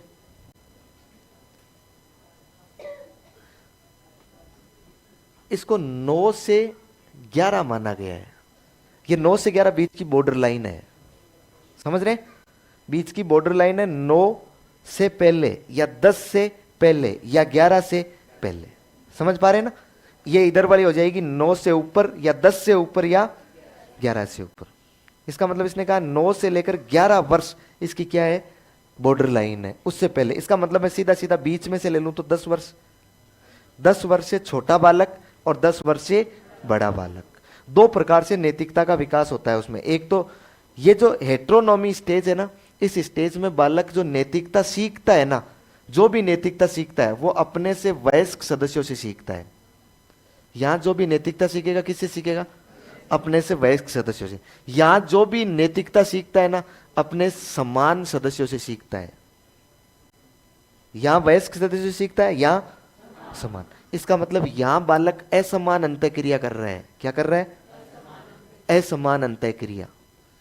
जो बालक नैतिकता सीख रहा है वो माता पिता, दादा दादी, विद्यालय के शिक्षक आदि से नैतिकता सीखता है। यहाँ उनका ज्यादा प्रभाव रहता है उस बालक पर। इसका मतलब है कि ये बालक असमान अंतःक्रिया कर रहा है। यहां पर बालक जो भी सामाजिक नियम है उनको सर्वव्यापी न्याय में विश्वास कर रहा है। यहां पर बालक जो भी सामाजिक नियम है उनको तोड़ने वाला नहीं मानता है। वो कहता है कि सामाजिक नियमों को तोड़ा नहीं जा सकता। जो भी नियम बनाए ना अपने समाज ने, अपने परिवार ने, तो सामाजिक नियमों को तोड़ा नहीं जा सकता है। इसका मतलब बालक सर्वव्यापी न्याय में विश्वास करता है। सर्वव्यापी न्याय में विश्वास करता है। देखो इस अवस्था का बालक टीचर के पास आएगा ना और आकर ये कहेगा ना कि सर उसने पेड़ तोड़ दिया, उसने पेड़ तोड़ दिया। ठीक है तोड़ दिया तो बेटा मैं अभी देखता हूं। यदि जब तक उस बालक को आपने पीटा नहीं उसके सामने या उसको डांटा नहीं तब तक वो बालक पीछा नहीं छोड़ेगा। वो कहेगा न्याय सबके लिए समान है, न्याय तो मिलनी चाहिए, बिना न्याय के तो काम चलेगा ही नहीं। न्याय तो मिलनी चाहिए, मतलब इसको पीटा क्यों नहीं, इसको डांटा क्यों नहीं, इसने गलती की है, गलती की इसका मतलब सामाजिक नियमों को तोड़ा है तो इसको सजा मिलनी चाहिए। इसलिए बालक सर्वव्यापी न्याय में क्या करता है? भरोसा करता है। वयस्क सदस्यों से नैतिकता की बातें सीखेगा, असमान अंतःक्रिया करेगा, सामाजिक नियमों को दृढ़ मानेगा, निरपेक्ष मानेगा। सामाजिक नियमों को मजबूत मानता है, निरपेक्ष मानता है। निरपेक्ष मतलब तटस्थ, मतलब वो किसी का पक्षपात नहीं करते हैं, वो सब पर समान रूप से लागू है। ऑब्जेक्टिव मानता है उनको कि सामाजिक नियम मुझ पर भी लागू है, इस पर भी लागू है, इस पर भी लागू है, इस पर भी लागू है। इस अवस्था के बच्चा यदि आपको कहेगा ना कि आप घर में, आप तो वयस्क है, आप तो मान लीजिए 25 साल के हैं और आप ये कहेंगे ना मैं उसकी शादी में जाके आ रहा हूं, तो वो बच्चा कहेगा मैं भी जाऊंगा। बोले नहीं तुझे नहीं जाना है, घर वाले मना करेंगे तुझे। बोले फिर तुझे क्यों नहीं करेंगे?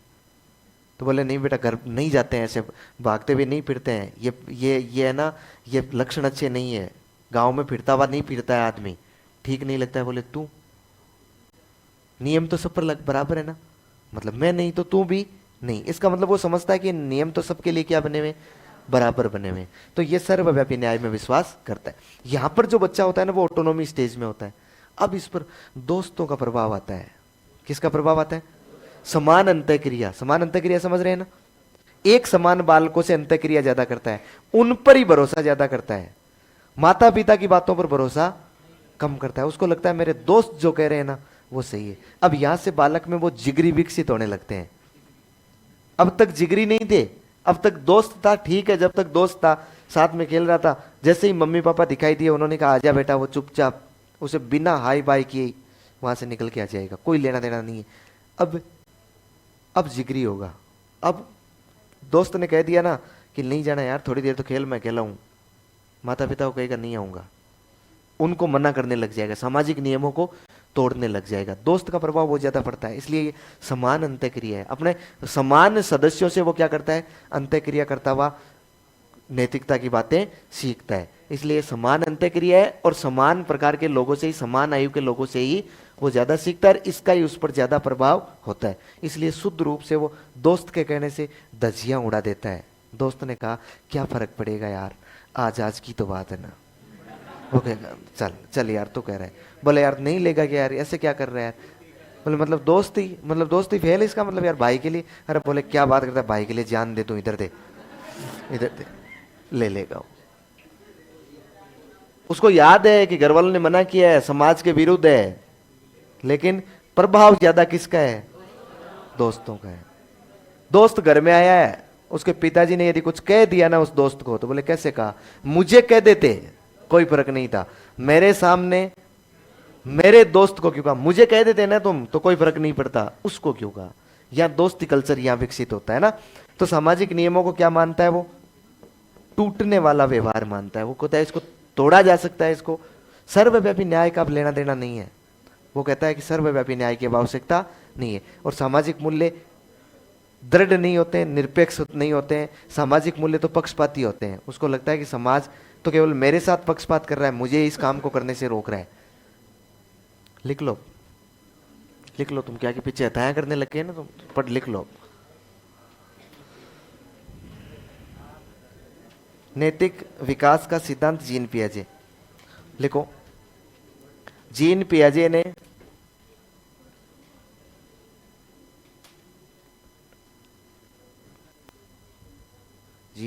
ने वातावरण के साथ अंतः क्रिया के माध्यम से वातावरण के साथ अंतः क्रिया के माध्यम से वातावरण के साथ अंतः क्रिया के माध्यम से वातावरण के साथ अंतः क्रिया के माध्यम से बालक में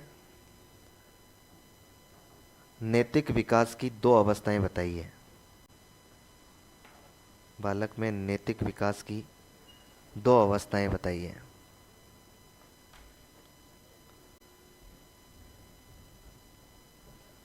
नैतिक विकास की दो अवस्थाएं बताई है।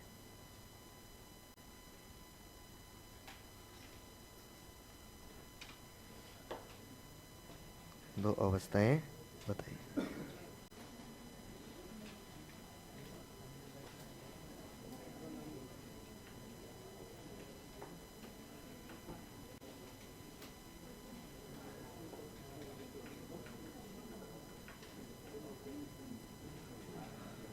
लिखो नंबर 1, हेट्रोनोमी स्टेज।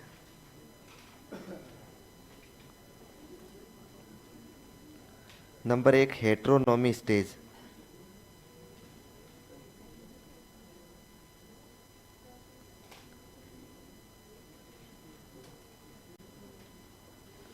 लिखो, इसमें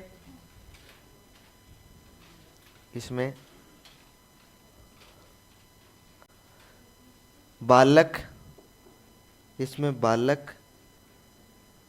में नैतिकता का विकास इसमें बालक में नैतिकता का विकास परिवार समाज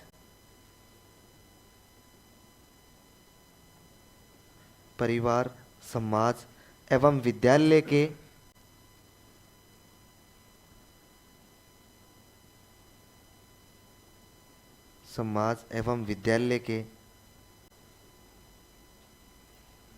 वयस्क सदस्यों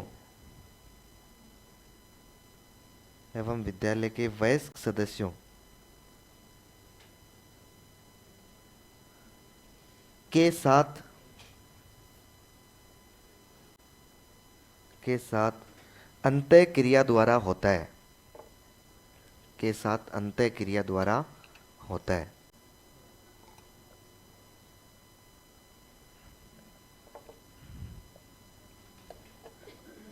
के साथ अंतः क्रिया द्वारा होता है। नेक्स्ट लाइन में लिखो, अतः बालक असमान अंतः क्रिया करता है। अतः बालक असमान अंतः क्रिया करता है।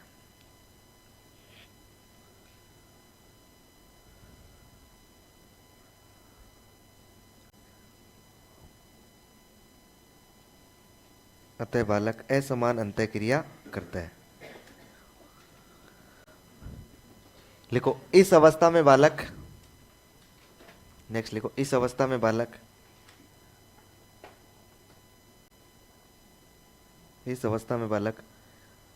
सामाजिक व्यवस्था के प्रति पूर्ण सम्मान प्रकट करता है। पूर्ण सम्मान प्रकट करता है। पूर्ण सम्मान प्रकट करता है। वह समाज द्वारा बनाए गए नियमों को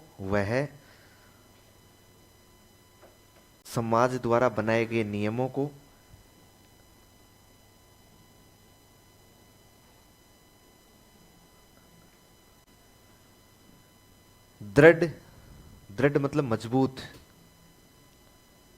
समाज द्वारा बनाए गए नियमों को दृढ़, निरपेक्ष एवं अपरिवर्तित मानता है।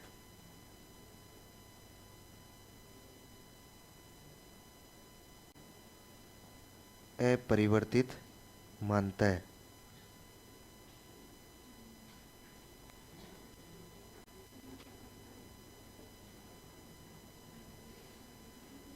छोरो, आरपीएससी तो खूब काम कर रही है भाई। ग्रेड फर्स्ट की एग्जाम डेट निकाल दी, 23 जून को है। हाँ, ग्रेड सेकंड की एग्जाम डेट निकाल दी, 7 सितंबर को है। ग्रेड सेकंड अभी आया ना, ये तो आरपीसी का है कैलेंडर।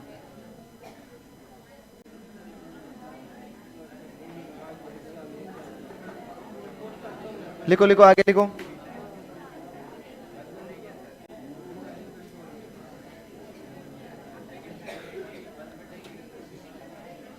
नंबर 2 लिखो, ऑटोनॉमी स्टेज। ऑटोनॉमी स्टेज,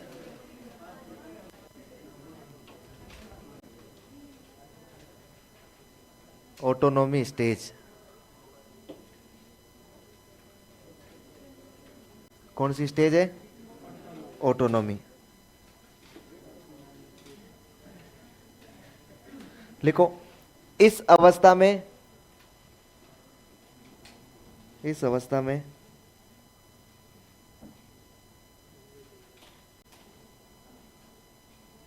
बालक के स्वयं के नैतिक मूल्य विकसित हो जाते हैं। इस अवस्था में बालक के स्वयं के नैतिक मूल्य विकसित हो जाते हैं। बालक के स्वयं के नैतिक मूल्य विकसित हो जाते हैं तथा वह तथा वह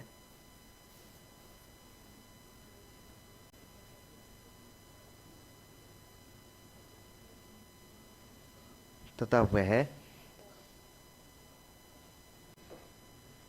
अपने साथी संगियों के साथ,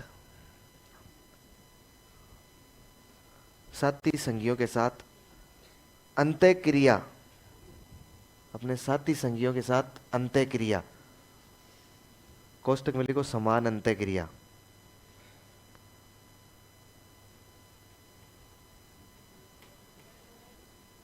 तथा वह अपने साथी संगियों के साथ अंतःक्रिया, कोष्टक में लिखना है समान अंतःक्रिया,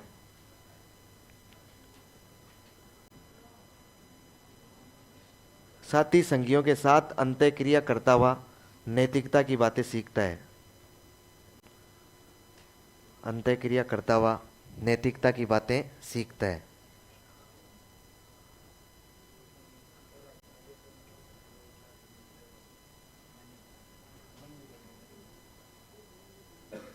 बातें सीखता है। नेक्स्ट लाइन में लिखो, यहां यहां सामाजिक नियमों, यहां सामाजिक नियमों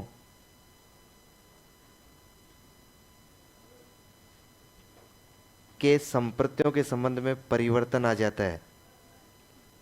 यहां सामाजिक नियमों के संप्रत्यों के संबंध में, आपने कहा ना ओले ओले, यहां यहां सामाजिक नियमों के संप्रत्यों के संबंध में परिवर्तन, के संबंध में परिवर्तन हो जाता है, के संबंध में परिवर्तन हो जाता है। अर्थात उन्हें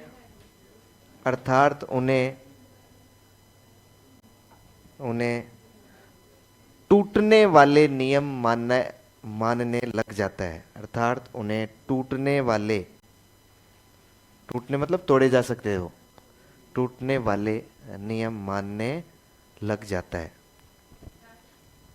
अर्थात उन्हें टूटने वाले नियम मानने लग जाता है। हो गया?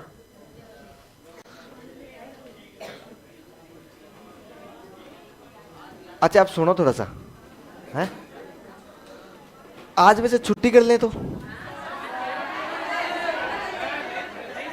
है, छुट्टी कर लें तो कल तो देखो वैसे ही सिलेबस हो जाएगा,